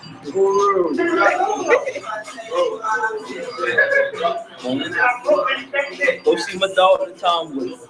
Best barber in the city, hands down. But you gotta pay that dub. Anything less than that dub, you might as well go the other way because your hair's down. You pay for what you get. BSI, we all we got. So, resources are needed. We can organize fundraisers and accept donations to purchase equipment needed, like barber chairs, mirrors, barber stations, etc. Black Star Industries, baby. This is truly an exciting period, comrades, and I am proud to take on this responsibility in our fight for African self-determination. We are winning. We are winning. All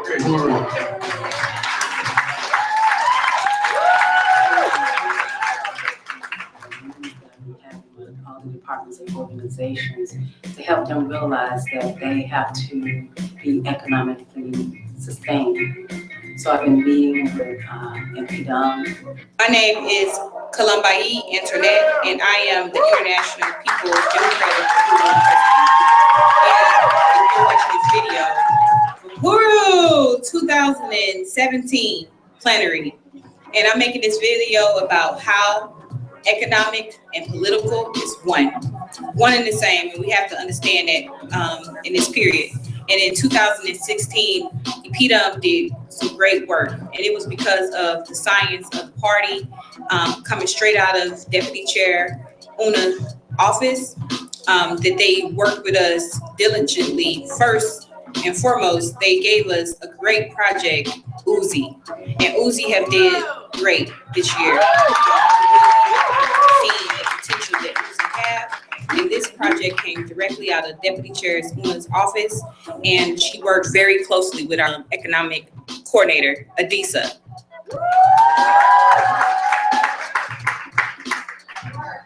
Okay, now. And we were able to lay out a POA for Uzi to really say the whole question of economics and how it ties directly to political, and how we have to really understand that whole question. And we also had our 2016 convention in St. Louis, Ferguson. That was a success. One of the goals of that convention was that we wanted to have sustainers. We wanted to win our comrades to not just be members, but sustain the work.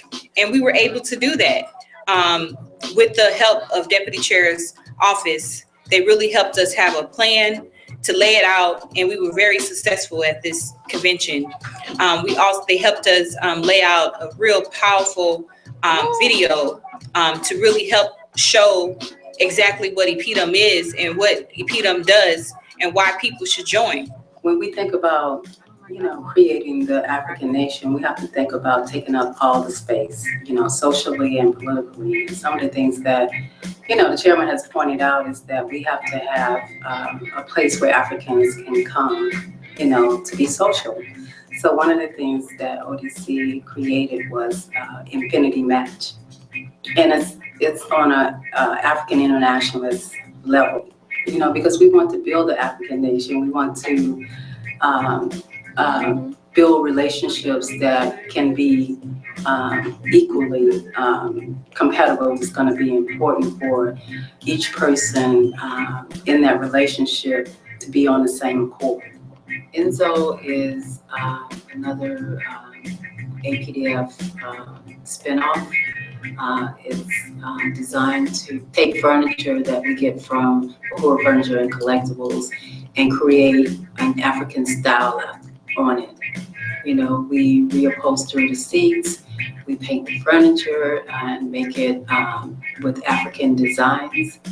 And we just create that whole African look that you can't find in most department stores or even in standalone furniture stores. Hello, my name is Unique West. I am working in the St. Louis area. I'm going to give you a presentation today on some of the economic development work that we're doing under the office of the Deputy Chair on behalf of the party, so that we can push the work forward and allow us to carry out our revolutionary mission. So one of the things that we've done is to create begin creating a line of furniture, which can be a part of Huru Furniture and Enzo. So the first thing that we created is some benches, and we use the resources that we have available, using pallets and turning those into some nice furniture with nice design that we can begin to offer people in order to forward the work that we do. So I'm going to bring you over here, kind of give you an idea of how we created this.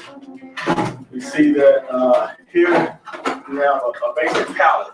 This is just something used to carry any kind of heavy load that may be needed in the trucking industry or the shipping industry.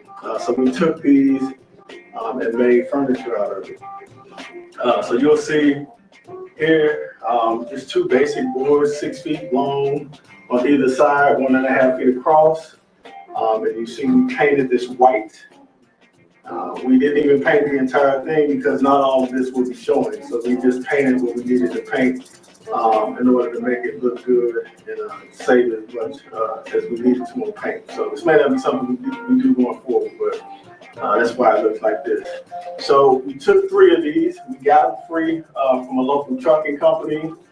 All we had to do was figure out a way to pick them up.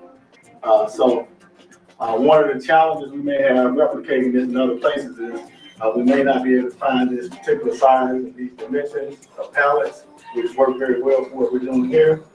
But we've also been able, at least in one case, to find something that can be made very inexpensively. So this is one. I'm going to set this on top of the other 2 pallets that we have. We did the same thing to those, and you can kind of begin to see it taking shape right now. So from there, in this instance, we just went out and bought a cushion. You can see it's something not too thick, still relatively firm. We just threw it right on top of that, and that's not it, but you can again, see it beginning to take shape. And the good thing about it is, this is a standard size cushion, and it fits this just about perfectly. From there, you just add pillows on it. All right, 1, 2. I normally use about 4 pillows. I think it gives it a good look. 5 may be appropriate. Okay, so this is what we want to do. The challenge is, or the goal is, to be able to create one of these with as little expenses as possible, so we can sell these, generate resources, and do the work that we do. So one of the things that we're doing is figuring out how to either purchase cushions, fabric for the pillows and for the cushion itself, or to be able to make things. So here are some pillows that we began to make. You can see we're kind of just experimenting at this point. So we have some pillows. This one was just a plain black pillow. We placed some fabric on here, some cowrie tails to give it an African look. That's one of the things that we want to do. Number one is we want to create African designs as a reflection of who we are. Secondly, we want to focus on college students who may want to have something like this that they can use in their dorm rooms. So here's another pillow that we just created. It was a plain pillow. And we just, again, apply some fabric on it, put these cowrie shells on it to give it a certain look. So we've got other designs coming up, things coming that we can do to allow us to make the pillows and the fabric really inexpensively. And this is the work that we do. We really need to figure out ways to push forward the work, to expand our economic institutions, because we say the economic and political are one. So this is a way to forward that work. The Huru Design Studio is another organization that is very dear to me. It was created, we needed a way to really brand and promote the economic work.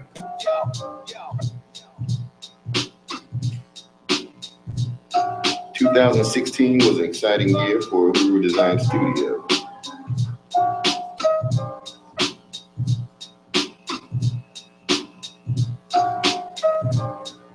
As an institution, compelling visual communications have been created that have aided in bringing awareness to collective victories as well as tragedies that have been imposed upon Africans.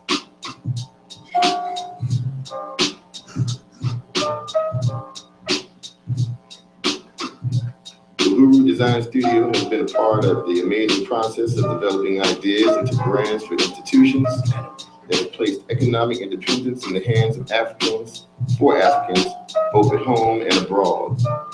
In addition, entire campaigns have been composed in a unified effort to illustrate narratives affecting the entire African community.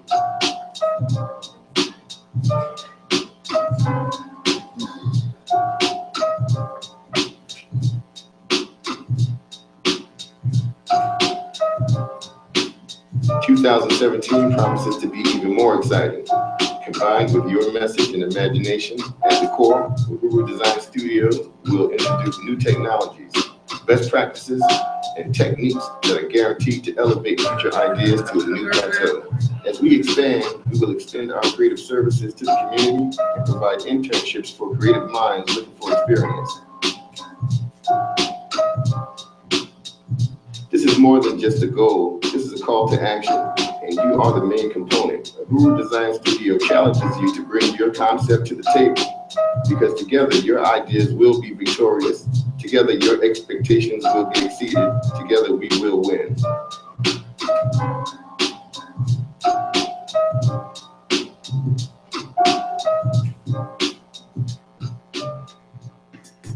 The Office of the Deputy Chair has not only assumed responsibilities for the party's economic work in a manner that has never been accomplished before, but it also brought new levels of accountability to our party work as a whole.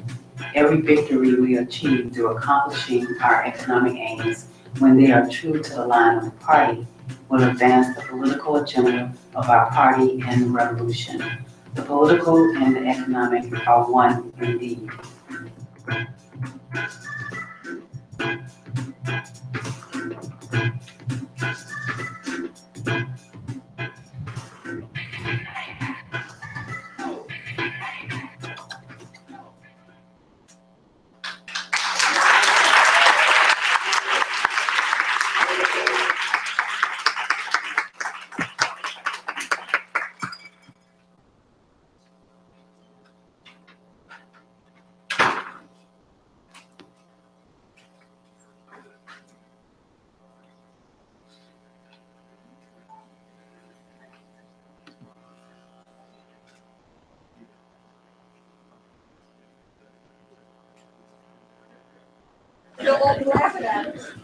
Yeah.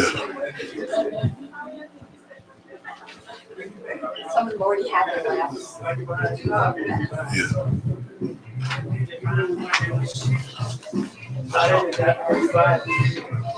Yeah.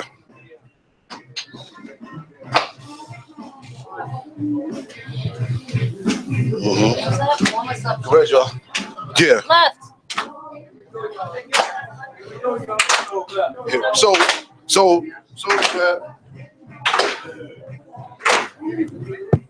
we gotta walk out. So I'm walking out.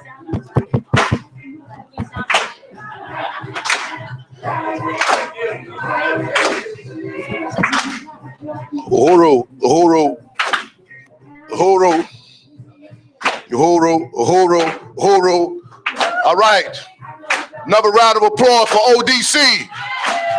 Let's get a soul clap, y'all. Soul clap. Come on. Yeah. Come on. Let's do it. Yeah. Can we do it? Yes, we can. Come on. Can we do it? Say it. Can we do it? Yes, we can. What? Can we do it? Yes, we can. Come on. Can we do it? Yes, we can. Talk to me now. Yes, we can. Keep it up now. Yes, we can. ODC. Come on. Yes, we can. Talk to me. Yes, we can. I said talk. I can't hear y'all. Come on. Can. Out loud with it, y'all. I need that soul clap. Can. I need the whole St. Petersburg to hear this. We're in the house tonight. Come on. Can. Keep it moving, y'all. Yes, we can. Keep it moving, y'all. Yes, we can. Keep it moving, y'all. Yes, we can. Yes, we can. Keep it moving, y'all. Yes, we can. Keep it moving, y'all. Yes, we can. ODC. Yes, we can. I said ODC. Yes, we can. Come on, ODC. Yes, we can. Yeah, ODC. Yes, we can. Talk to me, ODC. Yes, we can. Come on, ODC. Yes, we can. Yeah, the economic work. Yes, we can. They go hand in hand. Yes, we can. With the political work. Yes, we can. I need you to say it loud. Yes, we can. I said say it again. Yes, we can. I said one more time.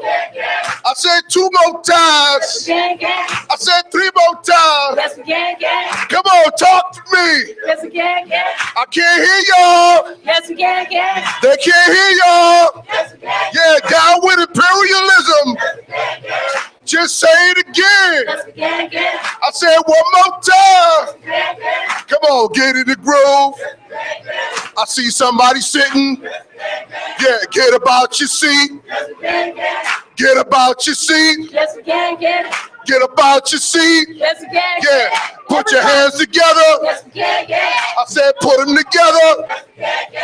Let me hear the soul clap. Let me hear the soul clap. Yes, we can. Let me hear the soul clap. Yes, we can. Let me hear the soul clap. Yes, we can. Come on, BSI. Yes, we can. UFP. Aquaba Hall. Huru UFC. Tyrone Lewis Gym. Yeah, Design Studios. Burning Spear.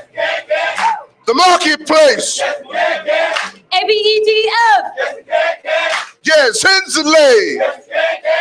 Huru News. Keep it going, Black Star Industries. please. Planet of Huru. Planet of Huru. ODC. Yes, we can. Halt. Thank you.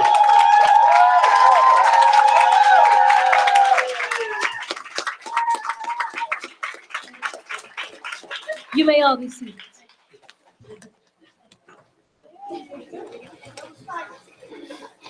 Yeah, we said we want to get 30,000 views today at Huru. Huru! Yeah, let's spark it off like that for them 30,000 views. Yeah. Thank you. So, comrades, we have the pleasure of introducing the comrades in the economic work that helped make this happen under the leadership of Deputy Chair. I'd like to first introduce Ngoy Falan of Huru Foods and Pies. And I would like to introduce my comrade, Kafensi and Simi, manager of the Tyrone Lewis Community Gym. We got King Gozi Binamu, APDF Economic Development Specialist. We got Tiffany Murphy, Philadelphia Huru Flea Market Coordinator. We got Shango Intayamba, All People's Tyrone Lewis Community Gym Promotions and Marketing Manager Extraordinaire. Kunde Mwamvita, ODC Economic Development Specialist. And of course, we got the comrade Unique West, ODC Economic Development Specialist. Comrade Ntumbwe Bekizita, Freedom Cuts Manager. We also got Charles Oliver, Huru Design Studio, Senior Graphic Designer, and I will give a big Huru for him. Tommy Washington, Huru House St. Pete Maintenance Specialist. Ruby Gittleson, Huru Furniture and Collectibles Philadelphia Sales Manager. We got Allison Haney, Huru Furniture and Collectibles Philadelphia Manager. My man's in them, Ali Hutley, Huru Furniture and Collectibles Philadelphia Operations and Sales Coordinator. Joe Franchi, Huru Furniture and Collectibles Philadelphia Community Outreach Volunteer. Oprah Hamilton, Huru Flea Market Philadelphia Vendor Coordinator. Comrade Kitty Riley, APSP Office of Economic Development and Reparations Director.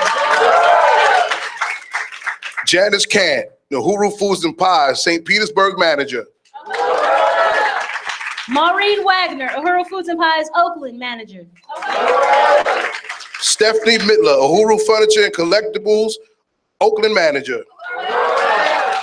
Pete Yaroshuk, Huru Foods and Pies Oakland Market and Operations Coordinator. Janine Griswold, Huru Furniture and Collectibles Oakland Marketing Coordinator. Kara Locke, Huru Foods and Pies Oakland Training and Staffing Coordinator. And of course, we got Tar Walter, ODC Economic Specialist.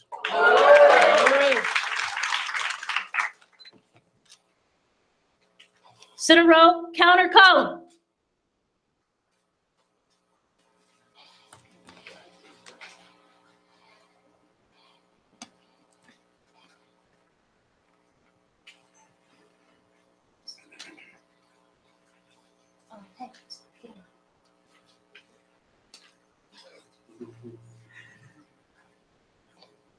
The Huru. Another round of applause, please. ODC, center face. At ease. The Huru. It is my deep honor and pleasure to introduce the one that makes it happen, Miss Put It in a POA. The comrade, Deputy Chair, owner Zane Yeshatella.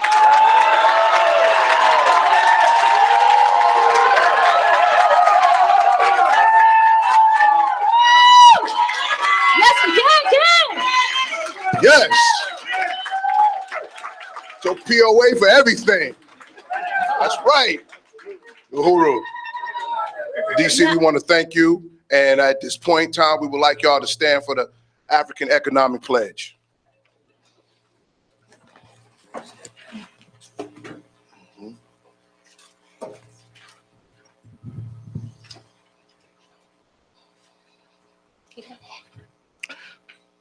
I pledge my allegiance to the African nation. I pledge to develop Black Star Industries as the seed of the independent African economy, placing economic and political power in our own hands. I pledge to fight to transform our economic problems politically by building an independent economy in our own interests and investing in our collective future. I pledge to create interconnected programs and projects to address every need and aspiration of our people to the greatest extent possible so that Africa and African people can be free to control our own land and build an independent economy for our children and their children.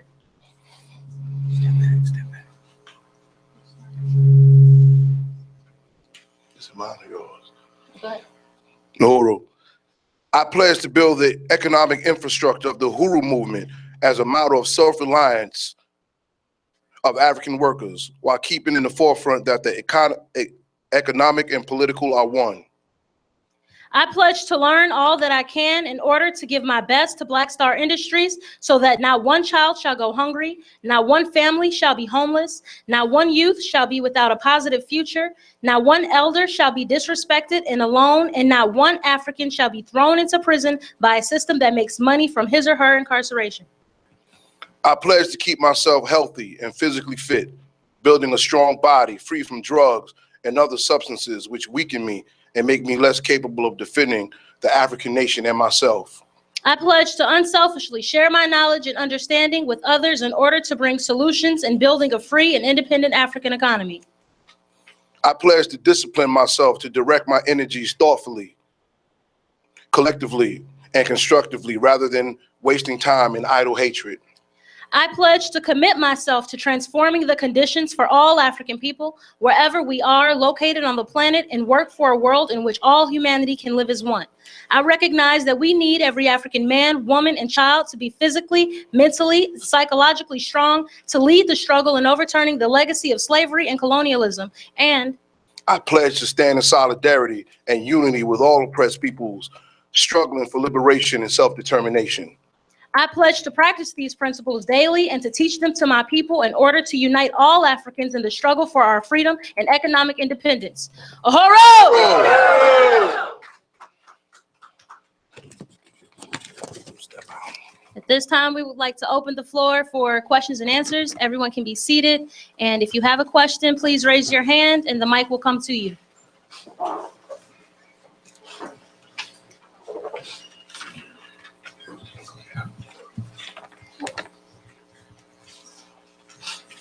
Oh.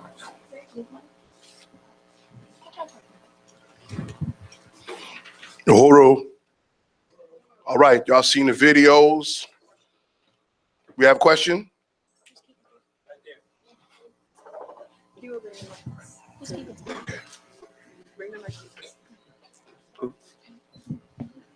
you stand up when you have a question? Huru, I'd like to thank y'all for that presentation. My question is around volunteers and recruiting volunteers and where we should send them when they show interest in volunteering and being a part of the organization in that way. Huru, we just created the new Into You program that's led by Norm Director Gazi Kozo. And that particular institution is for all of our movement. It's not just for the economic work, but it's for MPDM, it's for Norm, it's for the Office of the Chair, it's for the Southeast region and Northeast region. So everybody in the movement, each department and organization has an Into You program where they can send, you know, their volunteers to. So it's not one particular area, it's the entire Huru movement. Huru.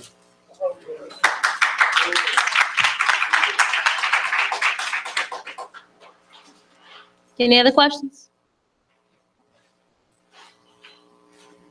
Excuse me. She had her hand up. Huru, thank you so much for that incredible presentation and video. I'm just so excited by everything that's happening. In particular, the Barbershop Freedom Cut, that's just so exciting, and everything you're saying that you have these economic programs to raise money, but it's not just that, it's also social. Like you need a physical place to bring the people together. And I feel like a barbershop is just so perfect for that because it's like on the street level, it's local, like people can just walk in. So I'd like to know any more information about that. I think you said in March it's coming. Like, do you have a building already set? Huru, thanks. Yes, the fact that Tyrone Lewis Gym and Wellness Center is ours. You know, we don't have to go out anywhere and just like go find some place to rent for somebody. We can, the barbershop will be established there. It will start in March. The Wellness Center that used to be the Wellness Center, that will be the Freedom Cut, the Freedom Cut with a K. All right, so in March it'll start up, and I can't wait. And it is, like you said, the barbershop is one of those places where, you know, Africans come in and people get a chance to, you know, be themselves. And, you know, you can talk about anything in a barbershop. And this way, like I'm in a barbershop now, well, I don't necessarily control the atmosphere. So there's a lot of stuff that's going on that I always have to combat, you know, being in a barbershop myself as like the only party member in the barbershop. So it's a struggle. But this way, the Freedom Cut, the party will be all up and through it. You know, so when people come there, you already know you want somewhere different. And you walk in here, it's going to transform you. Bottom, I mean, heads down. It's going to transform the whole scenario.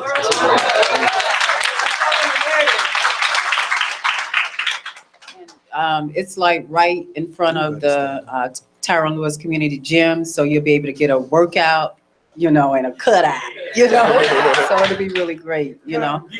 Yeah, right. Odessa. Oh, yeah, I wanted to appreciate the presentation, and I also wanted to thank the Office of Deputy Chair for my training. I wanted to thank her for the economic piece, Uzi for Impedum, and every time I see her work and see the videos, I get re-inspired. Huru. Huru.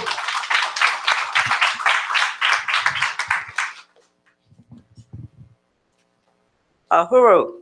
Huru. The plenary is about the only thing that I can attend, and I always enjoy it. I just have to say, I came here in 2010. I have seen the party transform their POAs from just working POAs to maintenance POAs. But what I see today is you're taking it to the future, the community, and liberation. Amen.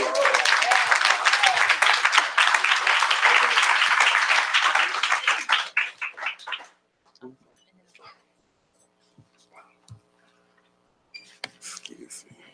I'm sorry. Huru? Yeah, so Freedom Cuts. Yeah, so I own a salon. I'm about to open an eyebrow threading studio. Wow. And if y'all know, most Africans don't have eyebrow threading. You see usually Indian, Asian, but I'm really excited about that. And so I just wanted to openly say that I'm interested in possibly co-branding with you. So yeah, absolutely. So thank you.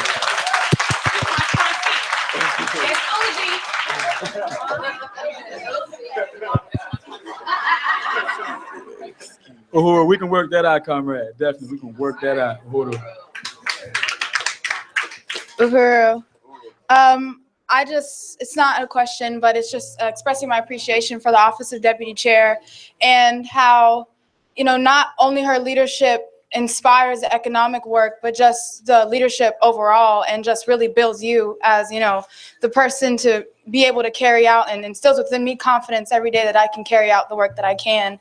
And also, I know that the Office of Deputy Chair has been completely transformative in Impedum, and we were able to hold this amazing massive with, you know, the leadership and the training from ODC, and we were able to reach our goal and the Impedum convention and what we have with Uzi, and even what, you know, is coming to be implemented into the Justice for the 3 Drowned Black Girls campaign and all the economic development opportunities for this campaign to take it where it needs to go. So just really appreciate, you know, the Office of Deputy Chair and, you know, just the political and economic are one. And it is so inspiring, it's so real, it's so true. And this is something that we're doing every single day. And it's just forward to the African Revolution. Uhuru. Really quick comment. Huru. Excuse me. Okay, Huru. There was a sister in the video. She had a brief little a video. She said that she was happy to be on board with the Freedom Cut. Her name is Keisha. She's actually a barber. And, you know, so this is another, she's going to be implemented into this process too. So we're trying to revolutionize everybody. Uhuru.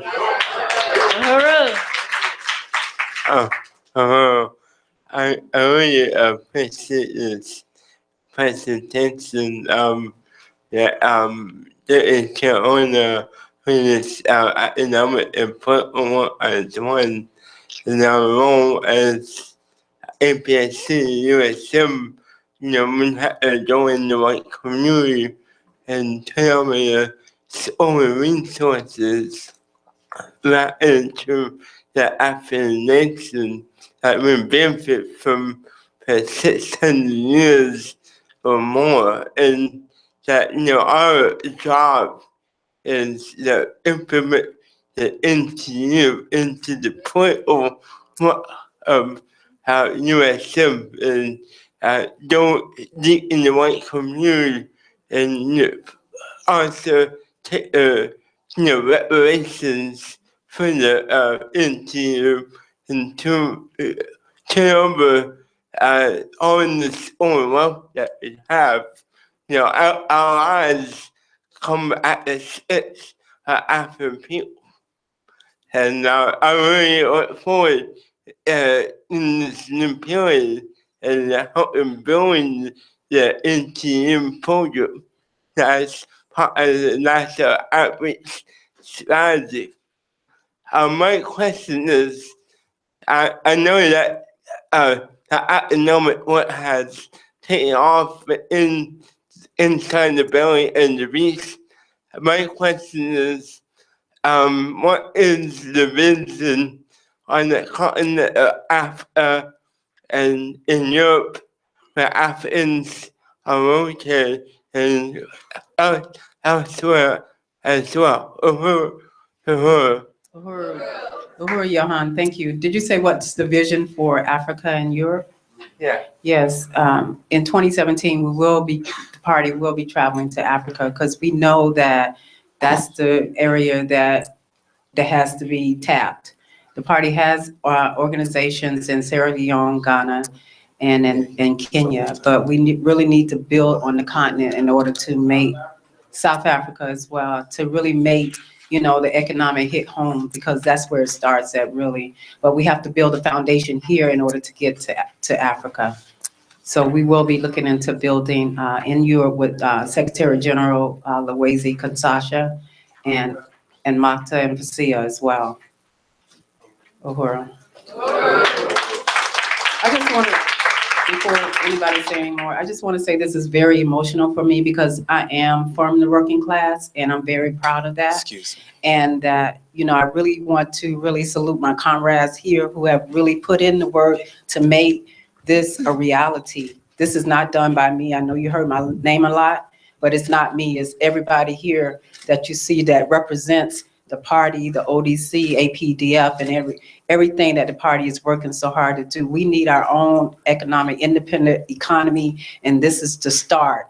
But we need each and every one of you to really come into the economic work and really make it happen, because without you, it can't happen. So our mission today is to recruit. Our tables are set up all over. You can see me personally if you have an interest in economic development and really building the independent African economy. Uhuru. Uhuru.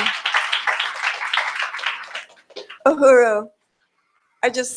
I am so moved by this presentation, the videos. It's very emotional too, because I mean, the leadership of Deputy Chair Onozune Chapela it's created the governing. It is the African Revolution. And I just salute the leadership that you have given, and I really also salute my comrades from African People's Solidarity Committee who are under your leadership based on the commitment to reparations to African people, the particular responsibility that we have to organize other white people to turn over all the stolen resources that we have benefited from, that we have lived off of. And I just salute them, and I am just so proud of this whole, the African People's Socialist Party. This is the party, and it is so powerful, and I salute you and your office. It's something that I want to emulate in every possible way. Uhuru. Uhuru. Uhuru. I'd like to also express my appreciation for the development of this office.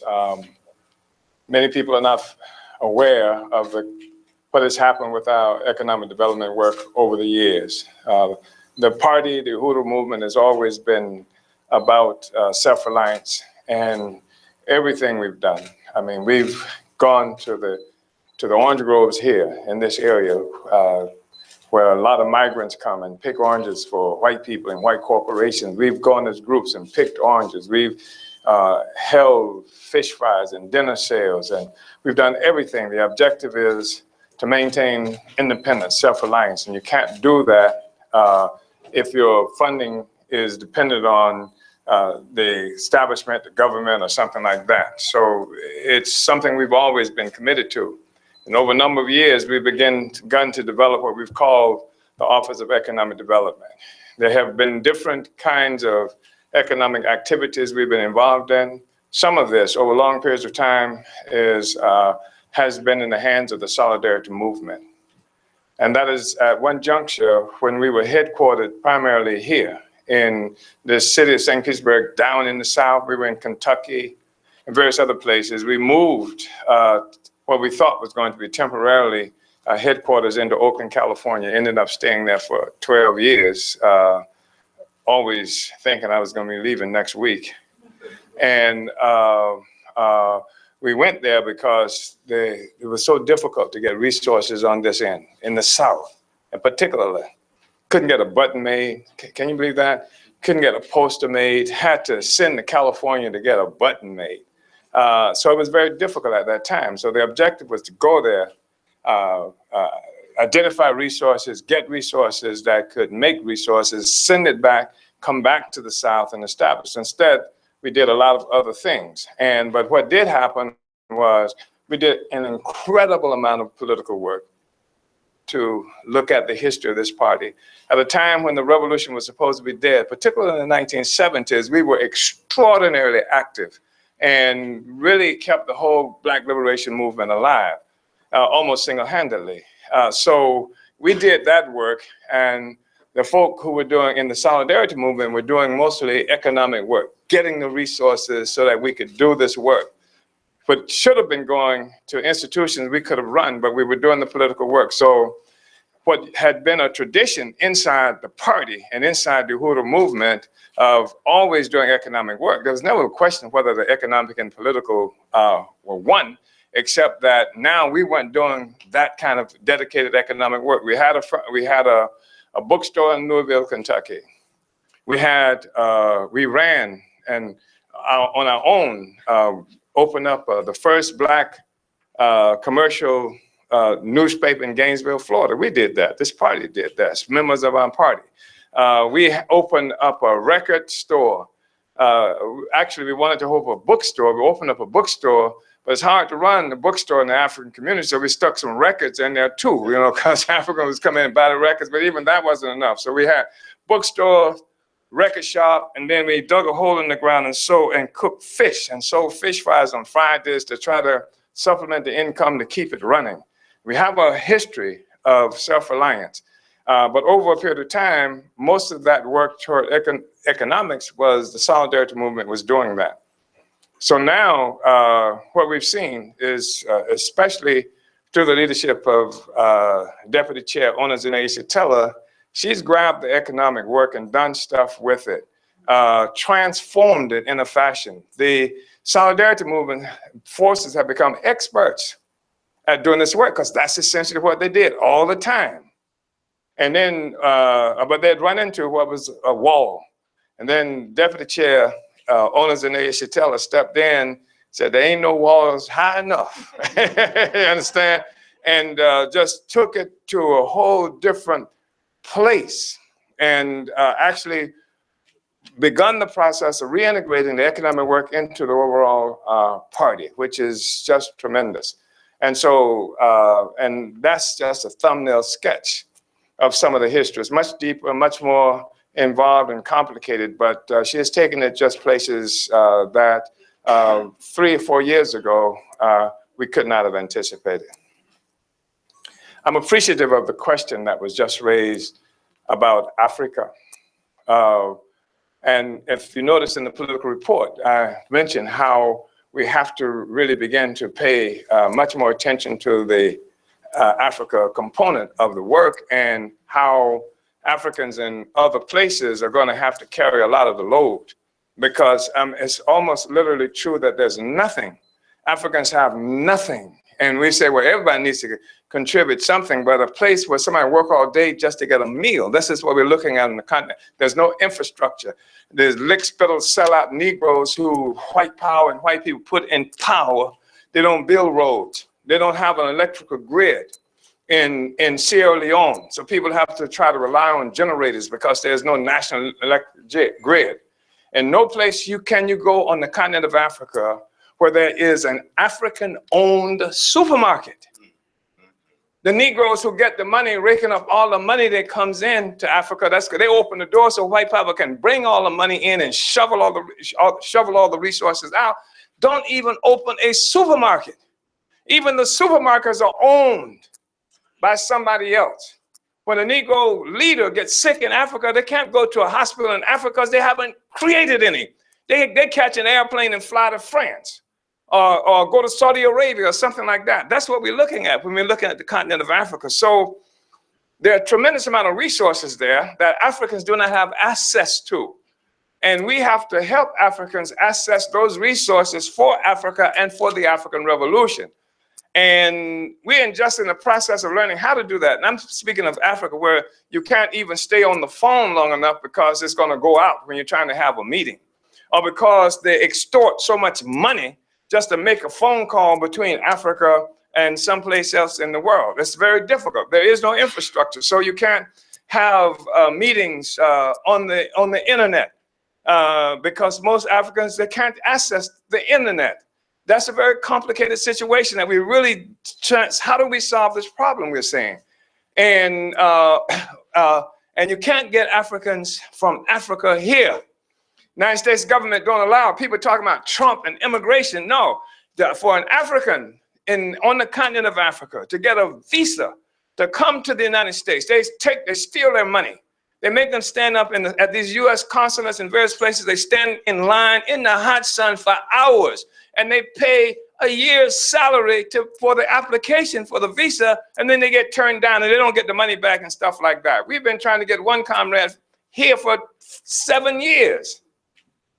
We've had congresspersons write letters and stuff like that. It doesn't work. So it's an extremely difficult project that we're involved in, because they've decided that the only way Africans coming here is in chains, right? And so it's a very difficult project.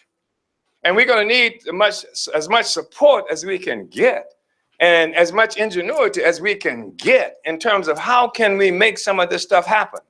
I'm in the process now of getting back to Ghana, where we have a very close comrade who does a lot of work, and we need that comrade here, and that's going to be very difficult. But I'm in the process of trying to get there now. There's not just Africa. The question is, how do we make stuff happen in other places? I was in Nassau, and where the people don't make any money. I've forgotten what the income level is now, but the minimum wage is extraordinarily low. But you go to the supermarket in Nassau to buy a carton of orange juice, and it's 3 times higher than it is here. I mean, this is the kind of stuff we're looking at, and so we have to find a way that we can combine and utilize resources effectively and target them in a fashion that can help us build. And Aquaba Hall, we've got incredible revolutionaries. You're going to hear reports from these comrades. They call it South Africa. But we can't have decent meetings. I don't know if you know how massive this place they call South Africa is. You know, I mean, it takes, you know, forever to get different places. There's no significant kind of ability for people to get around, et cetera. It's very difficult. So these are problems that we're trying to solve. And going into 2017, we are going to solve some of these problems. We have to solve some of these problems. And what we're going to have to find a way to do is collectivize our capacity to take this issue on so that we can put resources where we need, target resources, develop a capacity in these different places. For example, in Aquaba Hall or in Africa, we should be able to establish factories making clothes. You can have a number of sewing machines and what have you hooked up, can make African clothing. And we can have outlets here. And the resources go to pay people some money that they can't get otherwise on the continent of Africa. They have all this creativity, but they can't use. Look at African art. African art is a commodity. They don't call it art. Stuff Picasso slept in French museums and what have you with African art. That's Picasso, who is this great, you know, artist. That's where he got it from. But Africans, who create the most interesting and intricate, beautiful stuff, they can't. You don't create it just for whatever they do in Europe. They gotta sell it. And so you go to Walmart, you go to some of these special stores, and they make bottle openers of African carved art and stuff like that. We have to find a way to be able to exploit our own resources for our own benefit and to make that hookup. And we're still struggling with it. It's not like, and that's really critical. Look at London. African people don't have any resources in London, but the cost of a house in London, the cost of a building in London is greater than it is in Manhattan. And so the resources are very difficult, and the housing and things are much more limited, and we're trying to solve this problem. And that's going to take some ingenuity, and we're going to have conferences and things like that to begin to identify what we can do to generate resources collectively so that we can have a good project that is reflective of the various places where we are located. And so we're struggling with that. I just wanted to say that because it's not an easy answer to it. We're struggling with it. Uhuru. Uhuru. All right, comrades. We are out of time, so we can't take any more questions. But if you have questions, again, we have tables set up, and then you can find any one of us in the ODC. If we don't have the answer, we know where to find it. Thank you. ODC, attention. Forward face. File out. Let's get it, y'all. You know what it is. We went before. Let's do it again. On your feet, everybody. Come on. You heard the word. Come on. It's over. Come on. It's over. Yes, we can. Come on. Yes, we can. Yes, we can. Yes, we can. Yes, we can.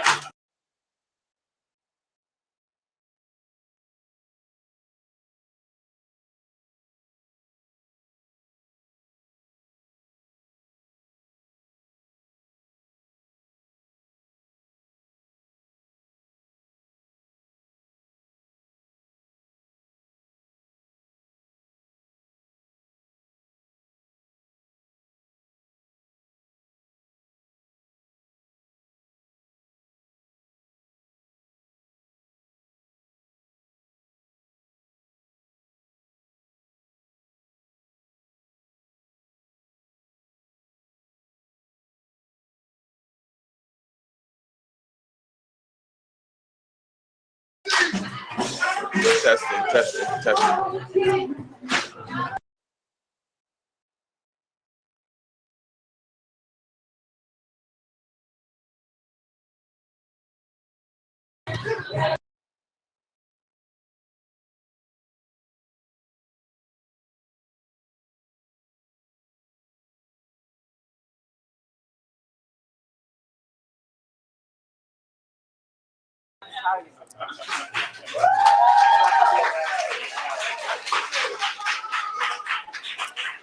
Let's be over there.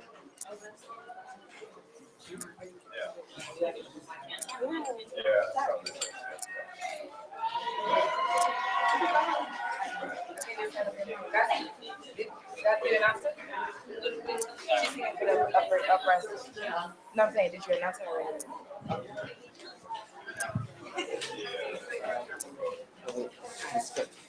Very difficult. Huru. Another round of applause. Yes, we can. And yes, we can get back in our seats. Huru. All right, y'all. So we have a special cultural performance coming up. So I just want everyone to come into your seats. And after the cultural performance, then we'll be going on a break. During your break, I just want to remind you that we do have the donors campaign table right here behind registrations. As was announced yesterday, we reached our 130,000 goal. Huru! Yes. Forward the liberation of African people. All right, so now I have the honor of presenting to you not just a cultural performer, but a comrade from St. Louis, from Ferguson, from them streets of Huru, a revolutionary that fights vigorously every day for her people. Huru, you might have seen her on social media because her boss told her to take her African head wrap off, and she had to take a break in the bathroom to go on social media and cuss out her boss and white power.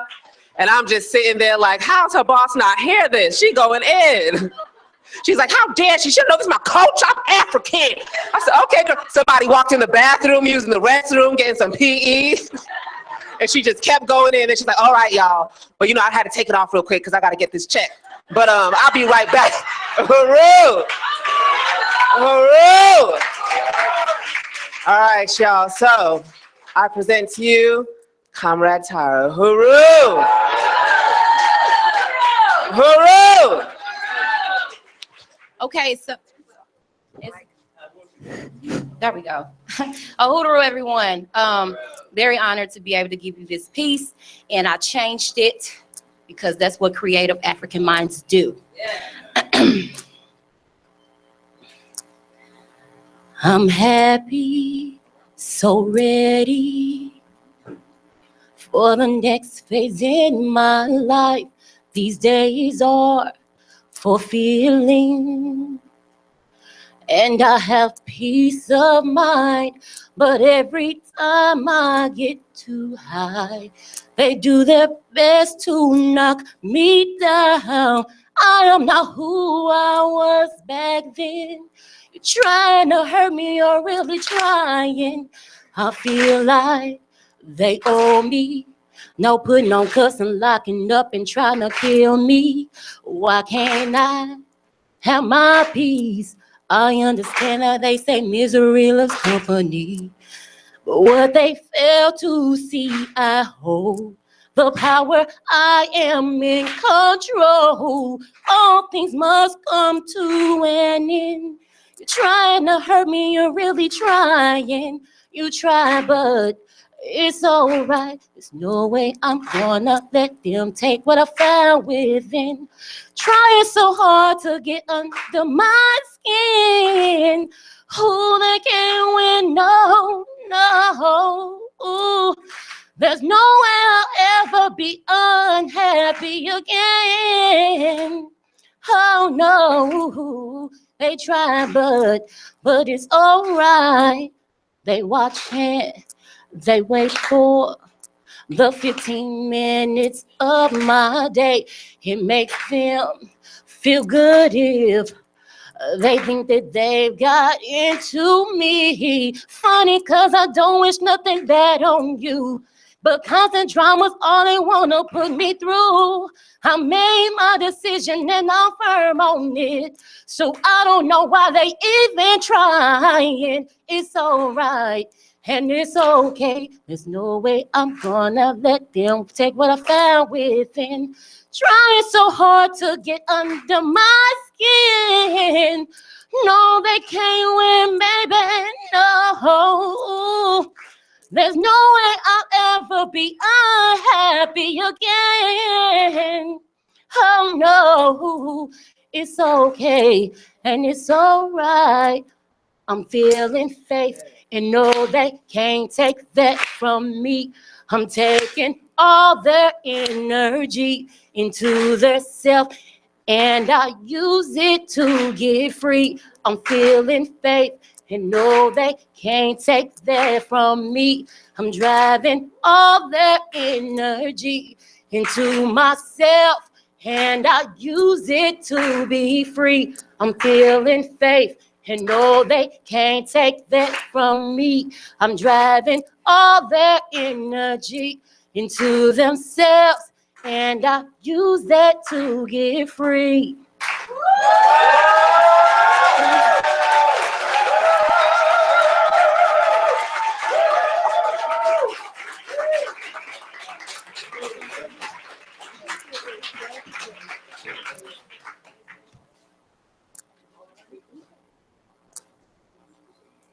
Huru, another round of applause.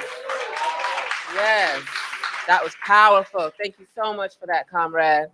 All right, y'all, so now we're going to go into our uprising. We need everybody back at 11:55, so please be back in your seats at 11:55. Do not leave the premises, just go around. We have snacks and refreshments available for you, so there's no reason to leave, and because we're gonna start right back. And also, like I said, the donors table is open, so make sure to stop there. We have Uzi, we have signing people up for the party, we have all kinds of things around. We have decolonized shea butter, so make your way around, friends and family at home. Uhuru!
Yes, yes. Where is Steve? Sorry, it's kind of loud. We're on a break right now. I can't see you.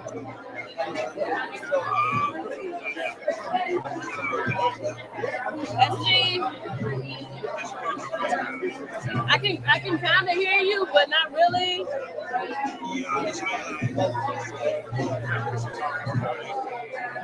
I can't hear you. I'm sorry. Can you turn your camera on? We're gonna go in the Aquaba. I can't. Well, we need all of these stuff. Well, yeah, you can eat that one. Or, oh, you can hear me. Okay. I can't. Okay, I can't see you. That's just. No.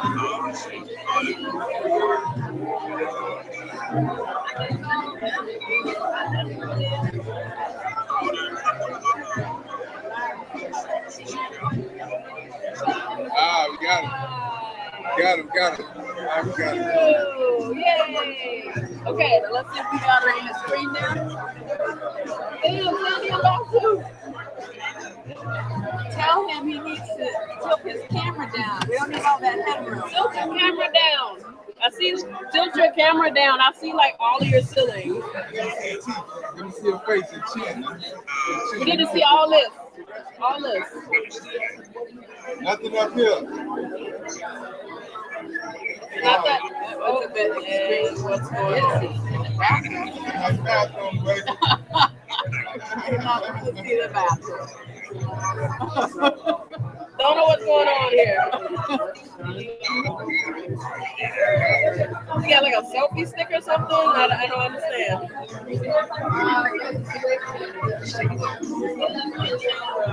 SG, I cannot hear you at all.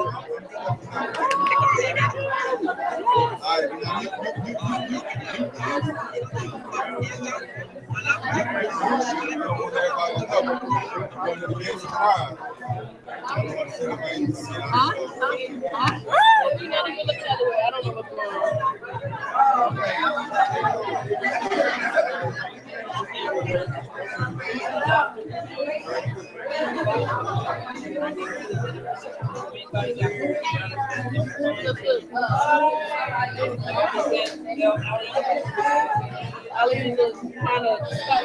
That would be. So, that would be.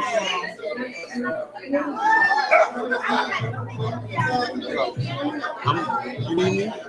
I'm about to go. This is the first time for me to go.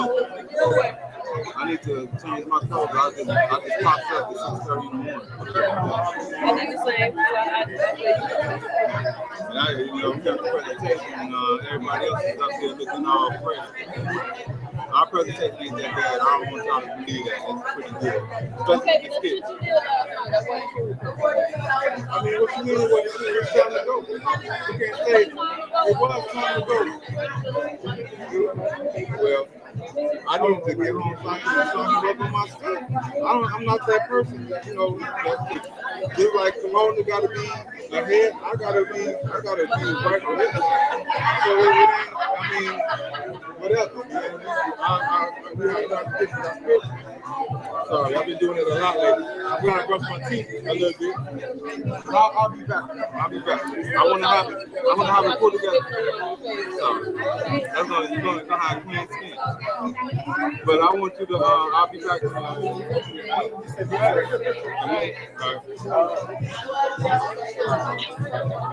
Where is he? We're still on a break.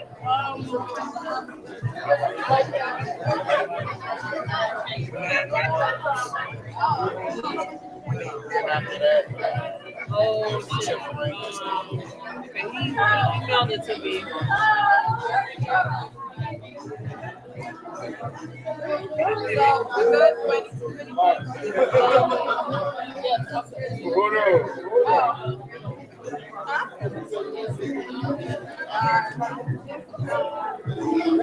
you see me?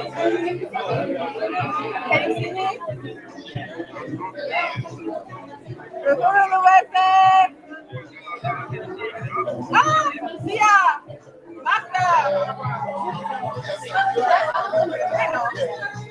How are you? Why are you not here?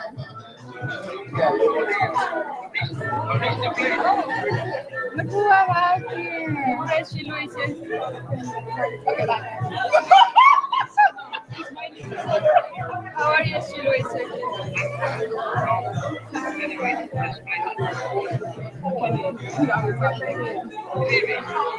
Yeah, baby. We can't hear you, but I like to look at your face anyway.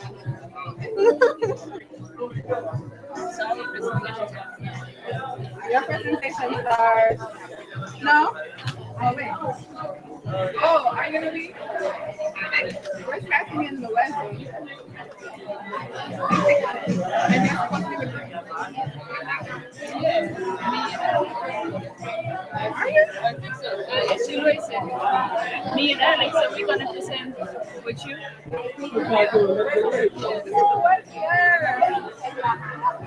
Let me move my yeah.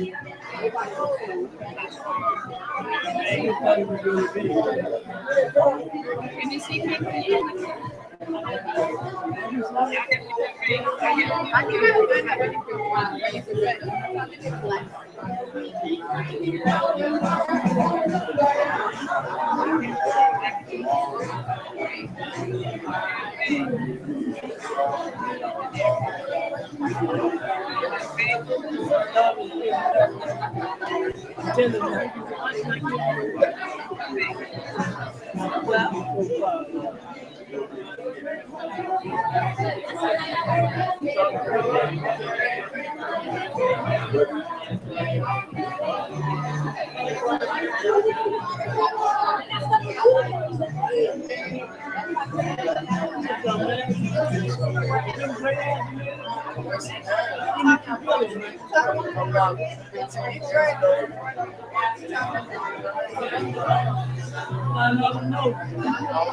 I had a hat on most of the time. I'm not going to have my haircut real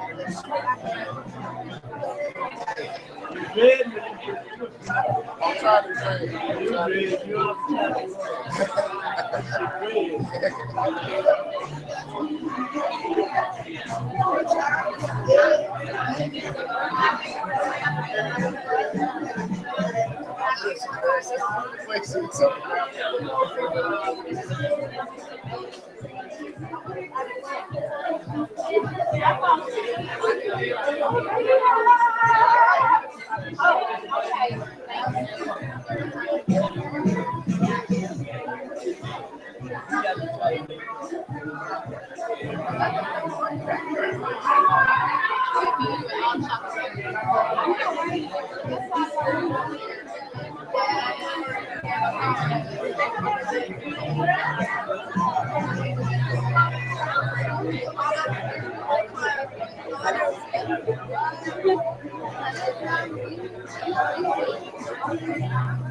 If you shut it down, Tommy or whoever.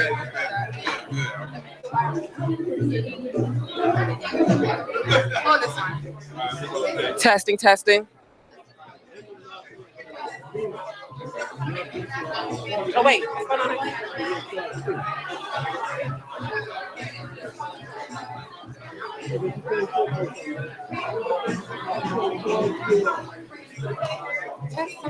So I'm thinking, okay.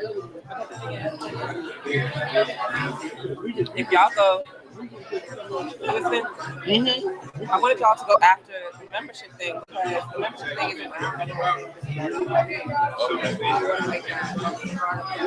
And then, so security is very monotone. So I thought people would be excited to get into his report. You know what I mean? And then after that, you have the actual uprising. People can go and discuss and everything. I don't mind if he can get here. I told him to come at 1 o'clock, so if he can get here, I don't mind. Testing, testing. Why is this mic not working? Stay soon.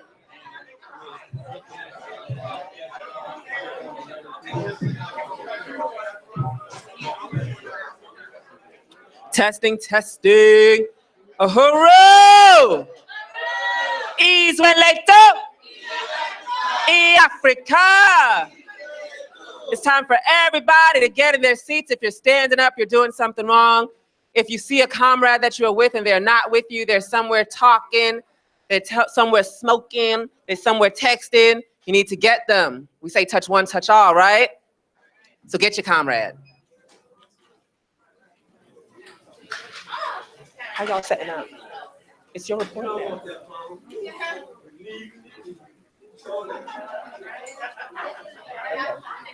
How do you want to put it?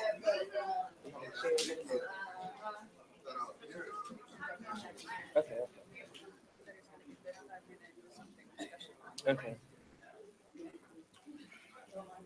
All right, if you are sitting behind a table or tabling, make sure now to come into the crowd. Cease and desist all sales. Uzi gotta close down. People be running to Uzi, y'all. People be running to the Uzi. Run and get the Uzi.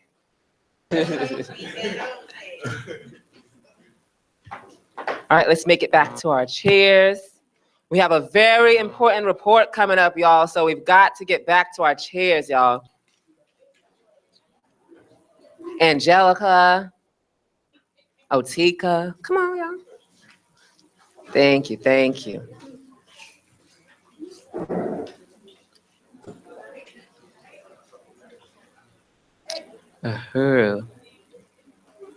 Adisa, Quabina, Jasmine. Thank y'all for sitting down.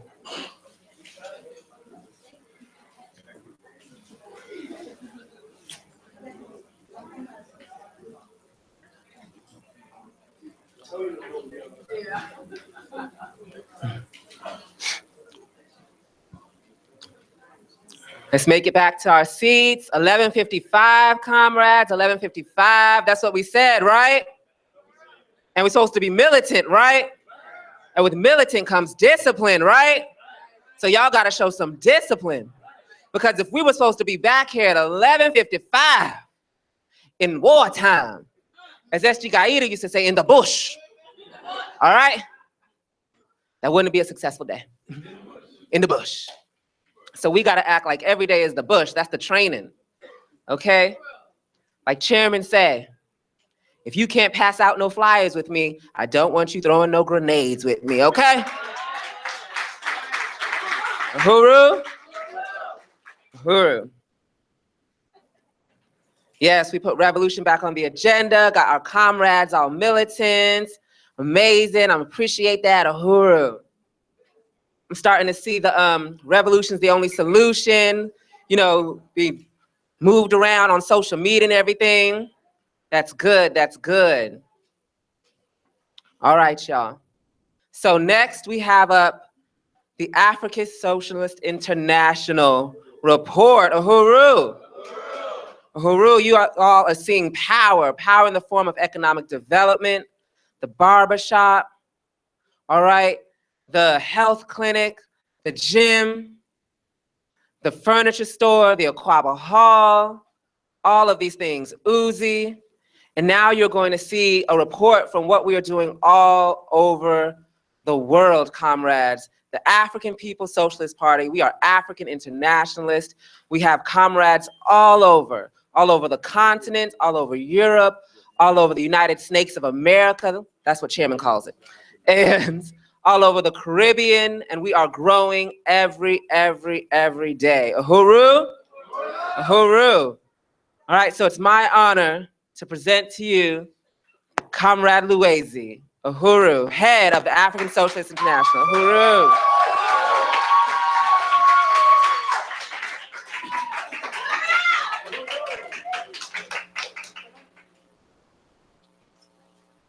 Uhuru, comrades. C'est bon, papa, c'est bon. C'est bon. One Africa. One nation. One Africa. One nation. One nation. One Africa. I didn't realize how far it was. Yeah, I just wanted to say I'm really moved by everything I've seen so far. And it's just really powerful. It's a successful plenary. And I'm sure every African who's watching this program around the world is also profoundly, deeply moved. And I'll use the opportunity to show appreciation, say thank you to the leadership of Chairman Amadi Stella, who has worked tirelessly to make this movement what it is today, an organization every African is looking towards to. I will tell you, there are people around the world, particularly like in places like London, who have not seen for years, like 20 years, but who are telling me now they listening to Chairman Amadi speeches. Just to tell you that the future definitely has been shown to all of us by the leadership of Chairman Amadi Stella. So I just want to recognize that. I also want to say thank you to all the comrades who have worked tirelessly to make this plenary a success, particularly the leadership of DC Honor. I refer to Honor now as the Minister of African Nation Economy, because the work I've seen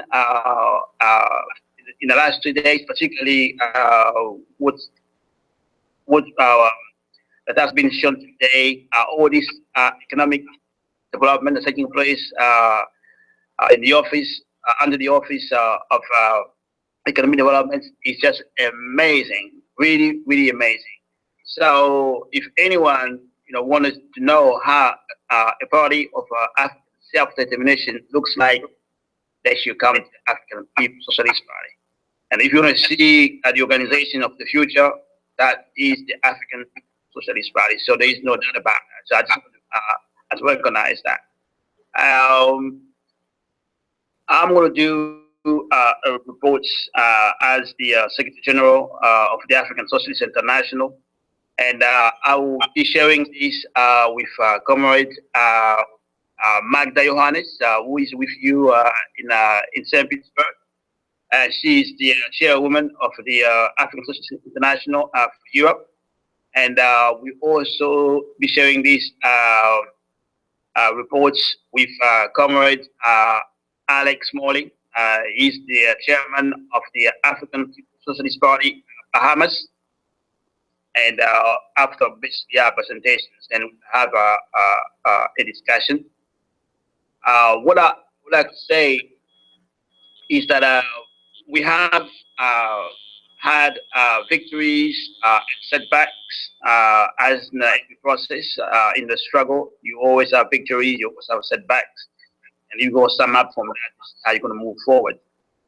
There was a time where we were moving very fast in Europe, Paris, Brussels, Paris in France, Brussels in Belgium, and Berlin and Frankfurt, Wuppertal in Germany. We're getting members in those places, and then we had contradictions, and obviously this contradiction, basically expression of African people raising viewpoints or worldviews that are still in our community, and also the low level of development of for members. We had at the time they could not defend at the party position when the party was attacked because they say the party was joining at the gay agenda, as opposed to defending the correct stance of the party.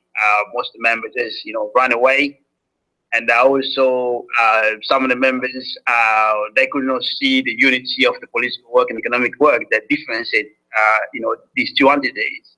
They wanted economic work first before they paid, the allegiance or the people of the party. And all these hurt us. So we are in the process, basically, of building across Europe. I would say definitely what's happening in Sweden is a victory in the sense that the party is being consolidated in Stockholm under the leadership of Comrade Magda and Pasia, which is also in the hall with you. And in terms of the African Liberation Day, we are the one who introduced African Liberation Day in France, because you will know African Liberation Day is something that happens usually in English-speaking countries.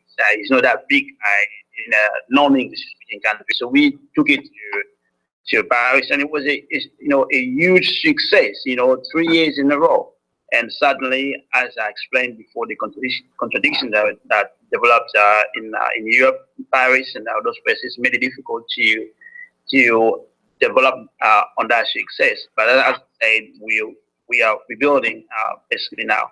And I also want to talk about the work we've been doing around the sphere. We were able to produce a bilingual sphere newspaper. Just imagine you have a newspaper, half is in English, the other half is in French. Take that for almost years. It was going well, but due to the contradiction I raised before, and we also extend that. So we're looking at that, and I hope the next African Liberation Day in June, we'll be able to relaunch basically the bilingual sphere, the bilingual bilingual sphere. But overall, the bilingual sphere newspaper is a success, because now, although we have not been able to keep up with the pace of producing it on a monthly basis, this is our main goal, and this year to produce it on a regular basis, monthly basis, to develop alongside the development budget prop, as I can see how the change that's happening in the US.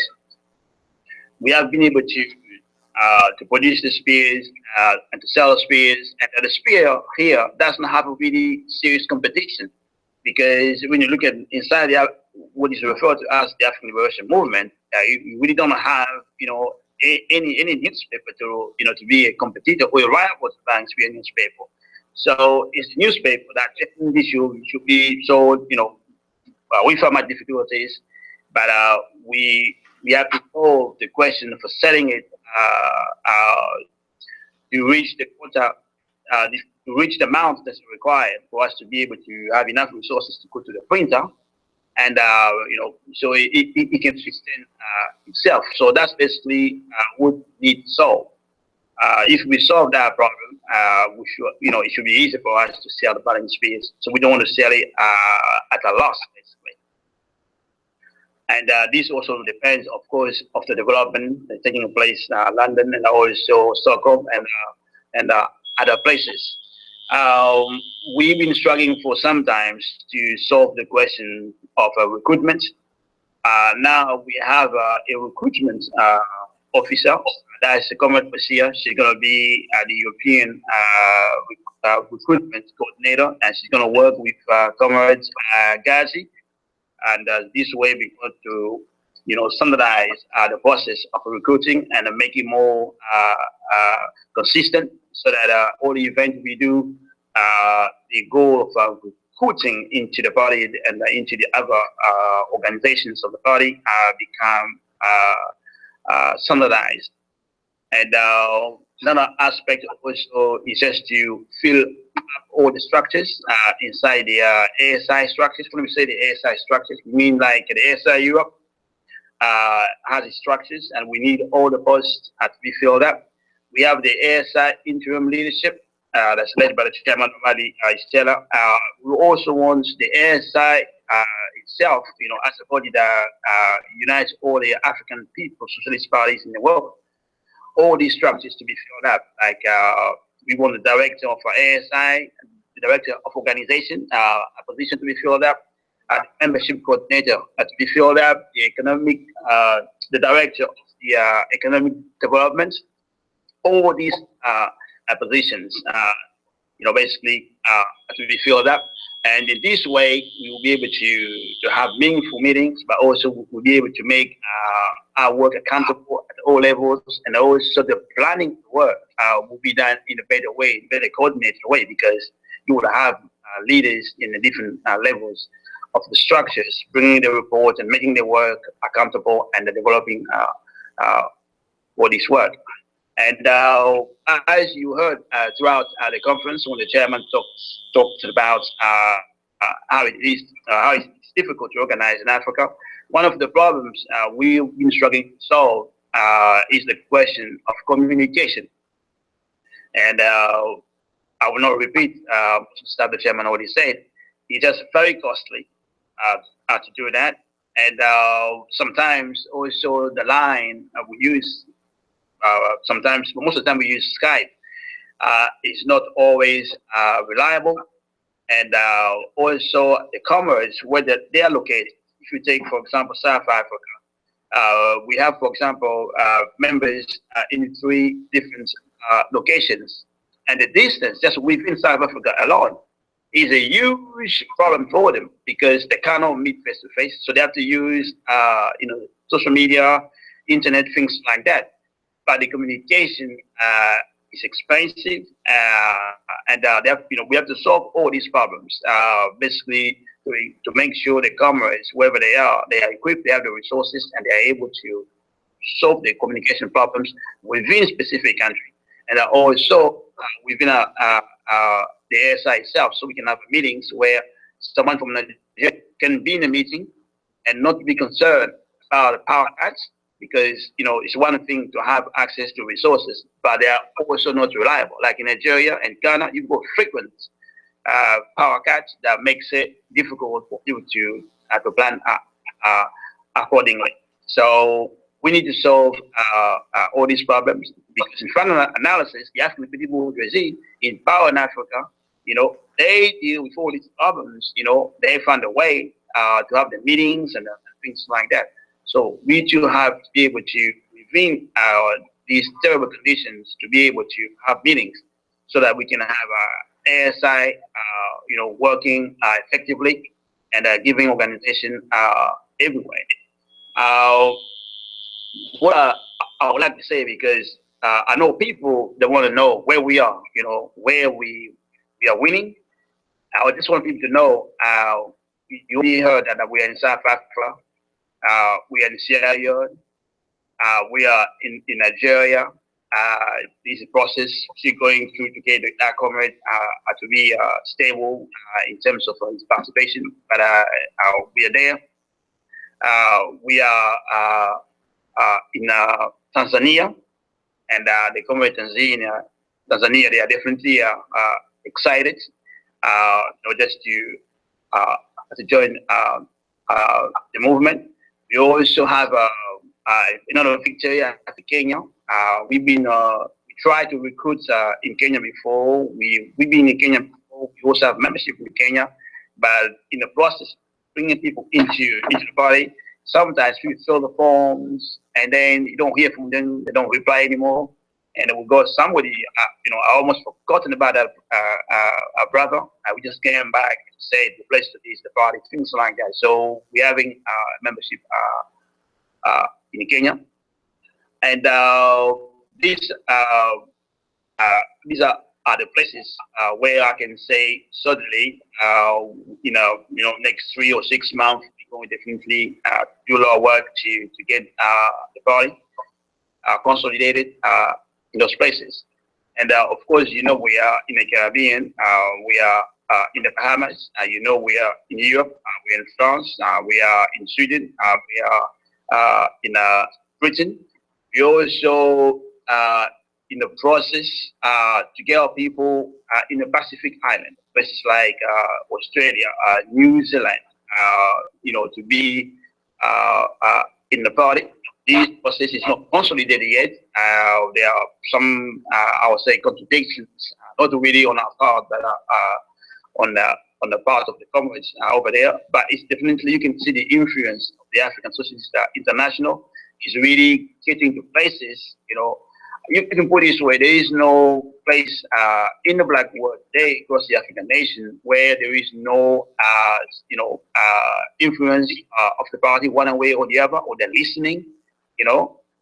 They have not made a move, but yeah, all these places are definitely, the party is getting there. The party definitely is the future, and we can see that through the experience of the work of the party. And another thing we wanted to solve was the question of just having regular ASI meetings. So we resolved that we're going to have a ASI meeting every Friday, no, every third Friday of the month.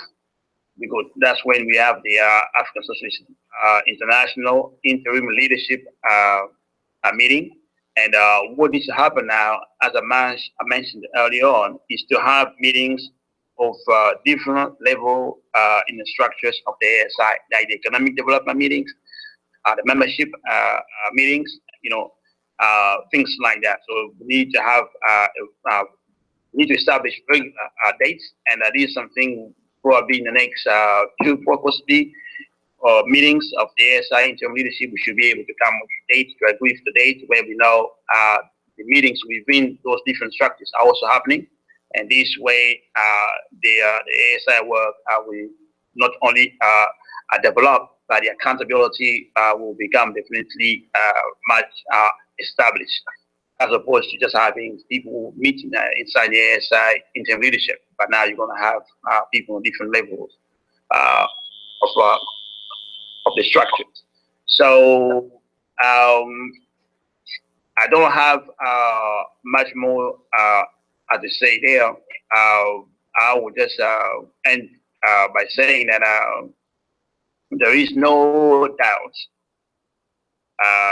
that the revolution is the future, and you need a party that will lead that revolution. And there is no doubt that the African People's Socialist Party, you know, organized around the world as the ASI, is that party.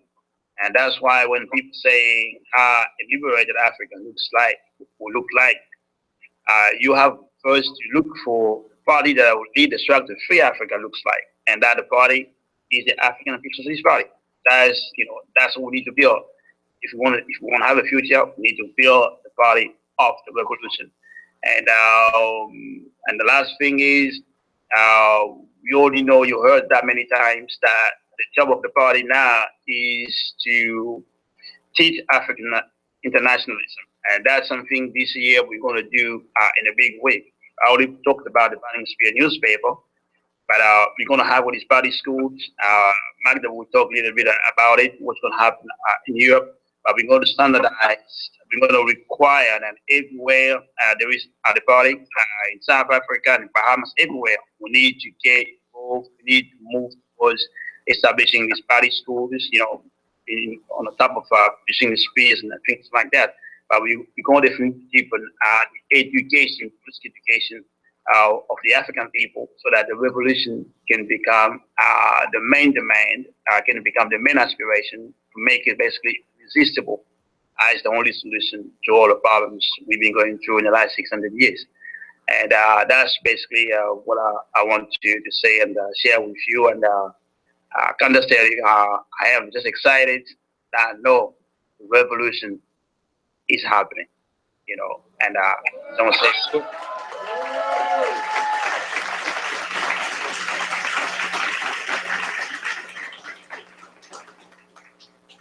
So Magda, if it's ready, she can take us through what we planning for Europe in this year, 2017.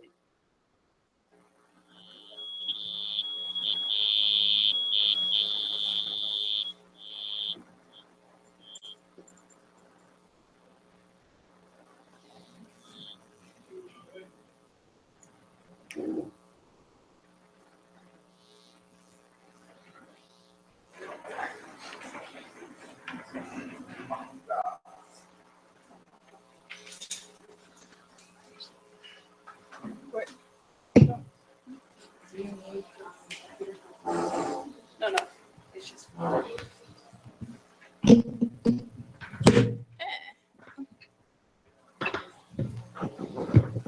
Uhuru.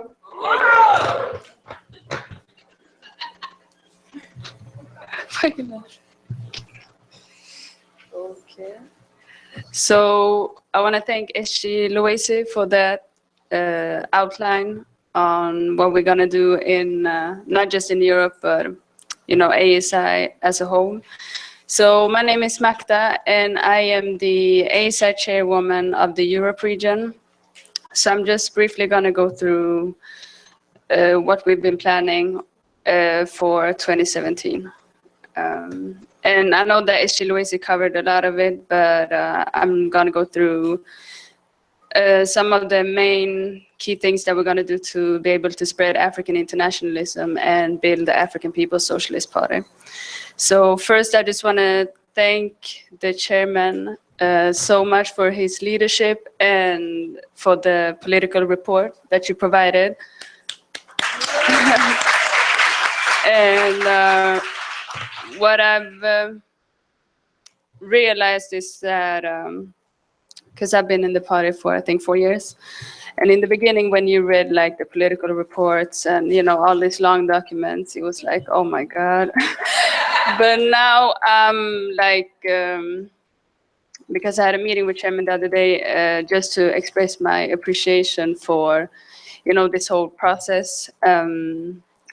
Because now it's like, okay, I really got to know what the political report says, because otherwise I'm not going to be able to lead. And even if you don't have a leadership position, when you're in the party, the goal is to become a cadre and a leader. So I think it's very important to take, the plenary and the political report, seriously, and take revolution, seriously as well. So I just wanted to say that.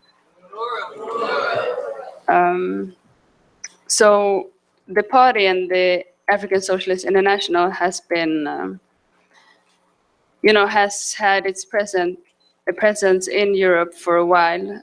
When we look at the, different presentations and we see the different institutions that we've been able to build here in the US, we can't quite say that about Europe, but the ASI started to organize meetings to build and win people to the ASI in Europe in 1993.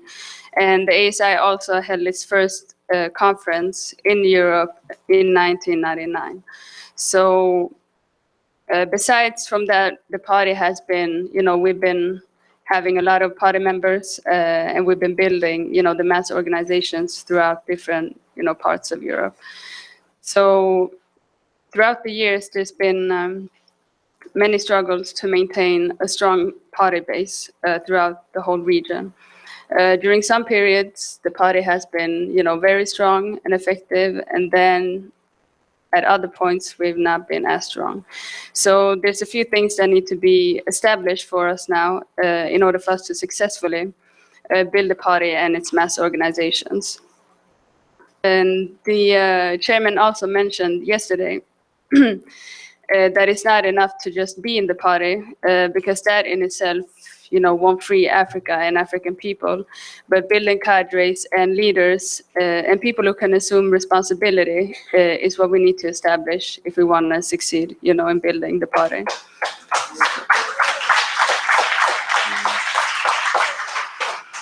So what needs to be done is there needs to be a new approach and recognition on what it really means to be in the higher ranks, of the revolution, and what it means to be a leader and a cadre. So one way in which we will achieve this in 2017 in Europe is through having the party schools that SG Louisi mentioned, as well as African Liberation Day with clear goals and objectives. Because it's one thing to have, the African Liberation Day, which we've had for a couple of times, but ALD 2017 will be different from that, what we've done in the past. So before I go into that, I just want to read an excerpt from the article, Win the Masses in Their Millions for the Anti-Japanese United Front in 1937. And I wasn't supposed to read this in the beginning, but it's just something that I was, that I was thinking about 2 days ago, so I just wanted to incorporate that as well. So this was written by Mao Zedong in 1937. And I quote, "Our party organizations must be extended all over the country, and we must purposefully train tens of thousands of cadres and hundreds of first-rate mass leaders. They must be cadres and leaders versed in," it says Marxism, Leninism, but we say African internationalism, "politically far-sighted, competent in work, full of the spirit of self-sacrifice, capable of tackling problems on their own, steadfast in the midst of difficulties, and loyal and devoted in serving the nation, the class, and the party. It is on these cadres and leaders that the party relies for its links with the membership and the masses. And it is by relying on their firm leadership of the masses that the party can succeed in defeating the enemy. Such cadres and leaders must be free from selfishness, from individualist heroism, sloth, passivity, and arrogant sectarianism. And they must be selfless, national, and class heroes. Such are the qualities demanded of the cadres and leaders of our party."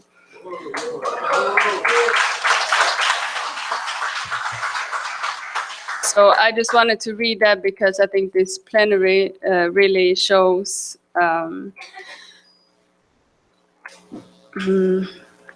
how do I say this in English? I think this party and plenary really shows that, the chairman has been saying it for, many, many years. But I think it's something that we need to, reinforce, especially as, leaders. And now we're establishing, the different ASI departments in Europe. So that's something that needs to be, on the agenda all the time.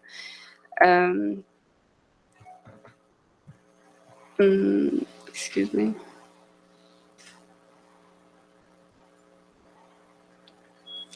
Well, what was? Oh. It's I'd like to thank for our presentation. The next one, you go. She's not finished. You're finished. Oh. I was just losing myself in my notes. I forgot that Louisi was there, so I guess. So, okay, so what we're gonna do in Europe is to, like I said, have the party schools and build the African Liberation Day. So what we've been planning now is that we're gonna have 3 party schools. So the first one will be in London and take place in March or April this year. And then the second one will be in Paris after African Liberation Day. And the third one will be in Stockholm, Sweden. So these party schools will, help us to build, not just to spread African internationalism, but we always say that Africans need to destroy the mental and physical borders. And so when we have the party school in London, it's not going to be just Africans in London, but we're going to organize and make sure that Africans from all over Europe can come to London, then to Paris, and then to Stockholm. So also I just wanted to say that's something that came to mind a bit later when we were talking about the manuals and protocols that the party have. So this year will be a lot different in that sense, because we know that it's based on science. So it's not enough to just, well, what I've been doing earlier is that I said, okay, we're gonna have African Liberation Day, let's just have these different committees, but, you know, neglecting that we have, you know, a science laid out. So I think that's gonna, I know it's gonna change, you know, the way we move in Europe. So I'm really excited about the party schools and the African Liberation Day as well. And to be able to have the bilingual spirit as well, because we have Africans from different, you know, parts of Africa that doesn't speak English very well. So it's going to be interesting to have it in different languages as well. But even with all of these contradictions, there's been a lot of victories as well, even though we can really like, it might not be that obvious to a lot of people, but when you know what kind of struggles we've had, you know, along the way, I think we've come, you know, a long way. So I'm really excited about the work, and we're winning, comrades. Uhuru.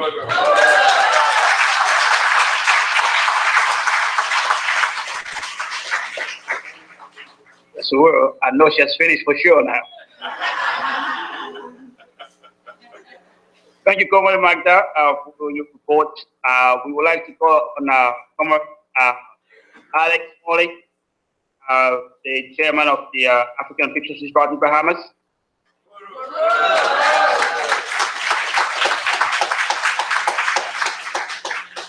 Uhuru.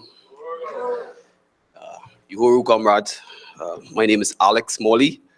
I'm the chairman of the African People's Socialist Party in the Bahamas. On behalf of all of the comrades in the African People's Socialist Party Bahamas, just let me say that I'm very honored to be at this plenary. We have a small unit in the Bahamas. My wife, Comrade Charo.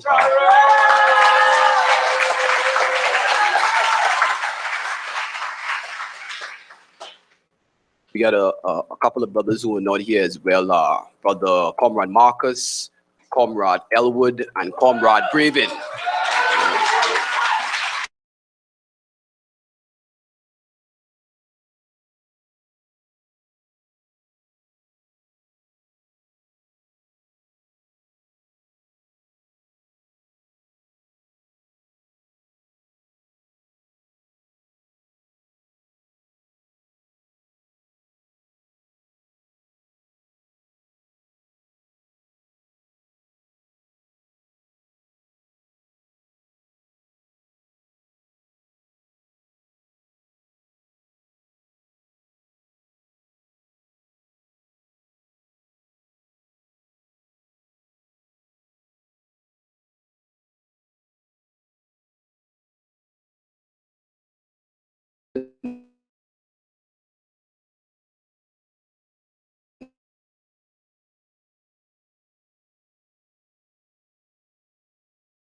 that. And who knows? These were the people that were challenging this whole Obama neocolonialism, white power in a black face. And I told my my wife, I gotta go to that march and rally. I gotta go to that march and rally. I gotta go to Washington, D.C. and be a part of that.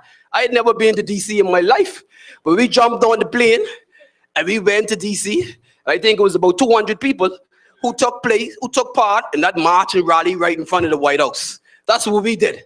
That was 2008, 2009, brothers and sisters, you know? I'm so happy to see all these brothers and sisters in here today. Yeah, for sure, you know? We was putting on the seeds from then, and the chairman being putting on the seeds from the 70s and beyond, you know, brothers and sisters.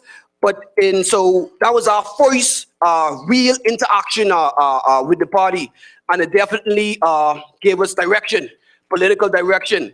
At that point, I used to go around telling people I was a Pan-Africanist. You know, that's what I used to tell people. I was a Pan-Africanist. Like that mean anything. But it was the party that gave ideological direction to all our energies and the things that we were doing. So one of the first things that we did when we came home, we started up a internet shows. That's what we did. We mobilized all of the African-centered people in the community, and we wanted to give them an opportunity to speak their voice. So we started an organization, an online magazine called blackfood.org, right? And we did that for about at least 2 years, where different African-centered groups, forces in the Bahamas could have an opportunity to speak their voice, whether it be the party, the Rastafarian community, just young cultural brothers, Afrocentrists, you know. We just wanted to give them some kind of platform where they could put across their views. Brothers and sisters, I also would have to say, I can't say that I didn't run in the 2012 election as an African People's Socialist Party member, but the African People's Socialist Party was the reason that I ran in that election. You understand what I'm saying? I made a mistake. I can tell you right now, I made a mistake. I should have run as the African People's Socialist Party member, right? I should have done that. I ran as an independent in that election, brothers and sisters. And me and my wife and other comrades, we walked the whole community and we spoke about African self-determination. Never took place in the Bahamas. Don't mind what they say, yo. Never took place. This party did that. This party did that. You understand? And throughout that campaign,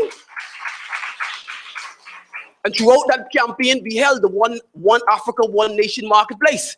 We held that event at least 2 or 3 times during that period as a part of that campaign. This was the work that we was doing on the ground, brothers and sisters. And then what would have happened? So that's a little bit about the history in the past.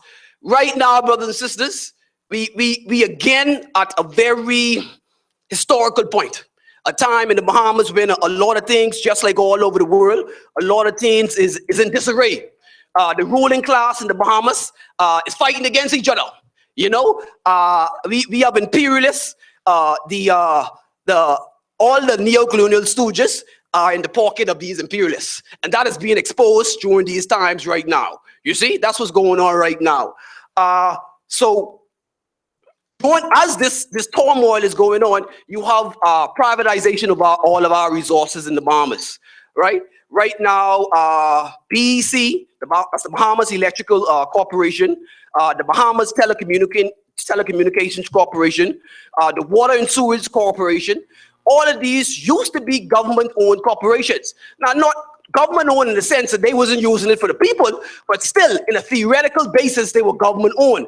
Brothers and sisters, in the last 10 years, structural adjustment policies have wiped away any power that our people could have.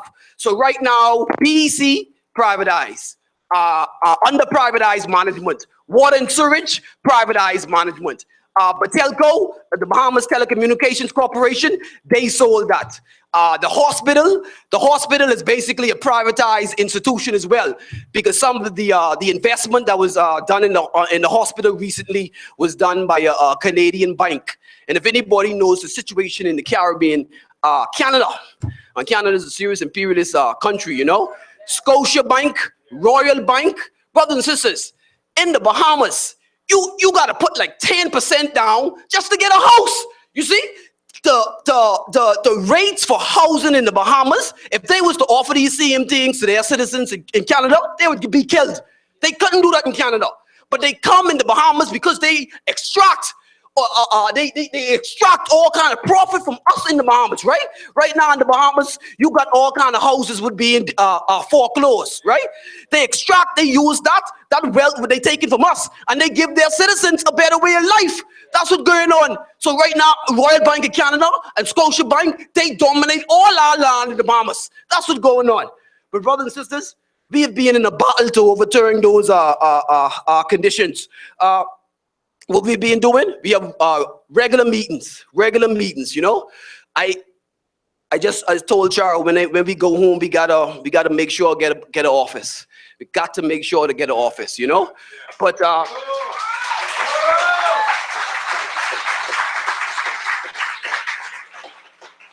so we at this moment, every Thursday, the comrades who I just mentioned at the beginning, Charo, Comrade Braven, Elwood, and we meet every Thursday at 6 o'clock, where we try to, where we meet to carry out parties' work.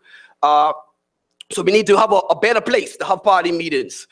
We need to carry out better PE, political education, brothers and sisters, you know.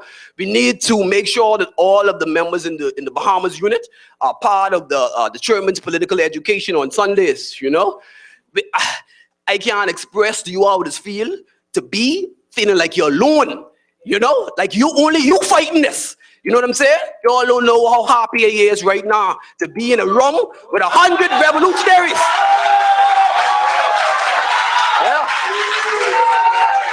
Yeah.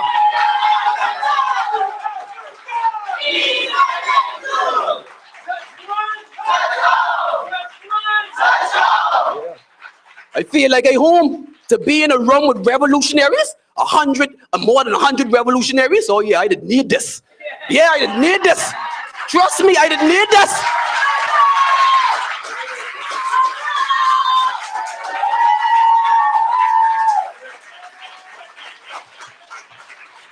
We battling them, brothers and sisters. Trust me, we battling them every day. The African People's Socialist Party battling them every day. I just hear them on the news using all the theory, German. That's what they doing to me over there. That's what they doing to us. They be using our theory and don't even be validating us. That's what, no matter how small we is. Everything we write and put on our site, the next day they'll be talking about it, German. The next day. You understand? And stuff like power to the people and power of resources. We brought that material understanding to the Bahamas. We.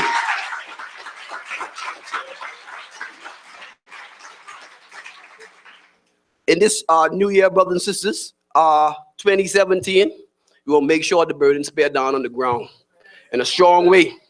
You know, we need that down on the ground. We can't even win this movement with a working class media man. Because in the Bahamas, we got so much bourgeois media confusing the people. I can't even, we got a Tribune, the Guardian, our people can't even, if something happened, they just can't even think straight about how they should even see it, you know? We need to put the spear on the ground. And one of the things we also trying to do, I'm so happy that the radio station has started, because that's exactly what we want to do. That's exactly what we want to do.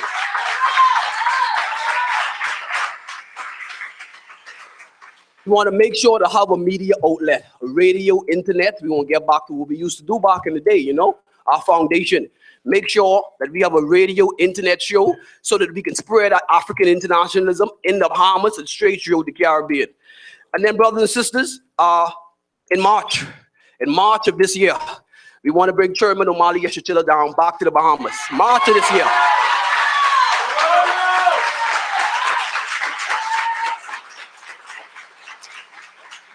Our people need political direction. Our people need political direction and you know, revolutionary ideology. And the theme of that conference will be power in the hands of the working class.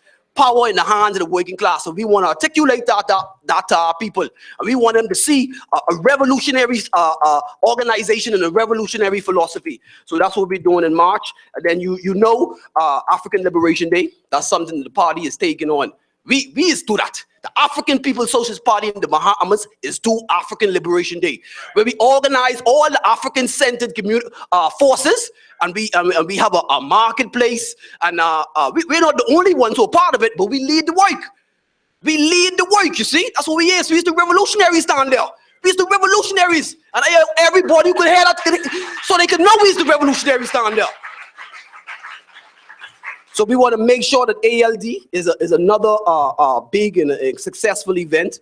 And then, brothers and sisters, people back home know us for movie nights. That's what we do. We try to have as much movie nights, at least once a month, so we can bring people into the work, you know. A couple of weeks ago, we showed a movie when Fidel Castro passed away. We showed a movie, Cuba and the African Odyssey. But that's the things that we want to do. We want to keep on pushing forward with our community economic development projects. We want to bring the chairman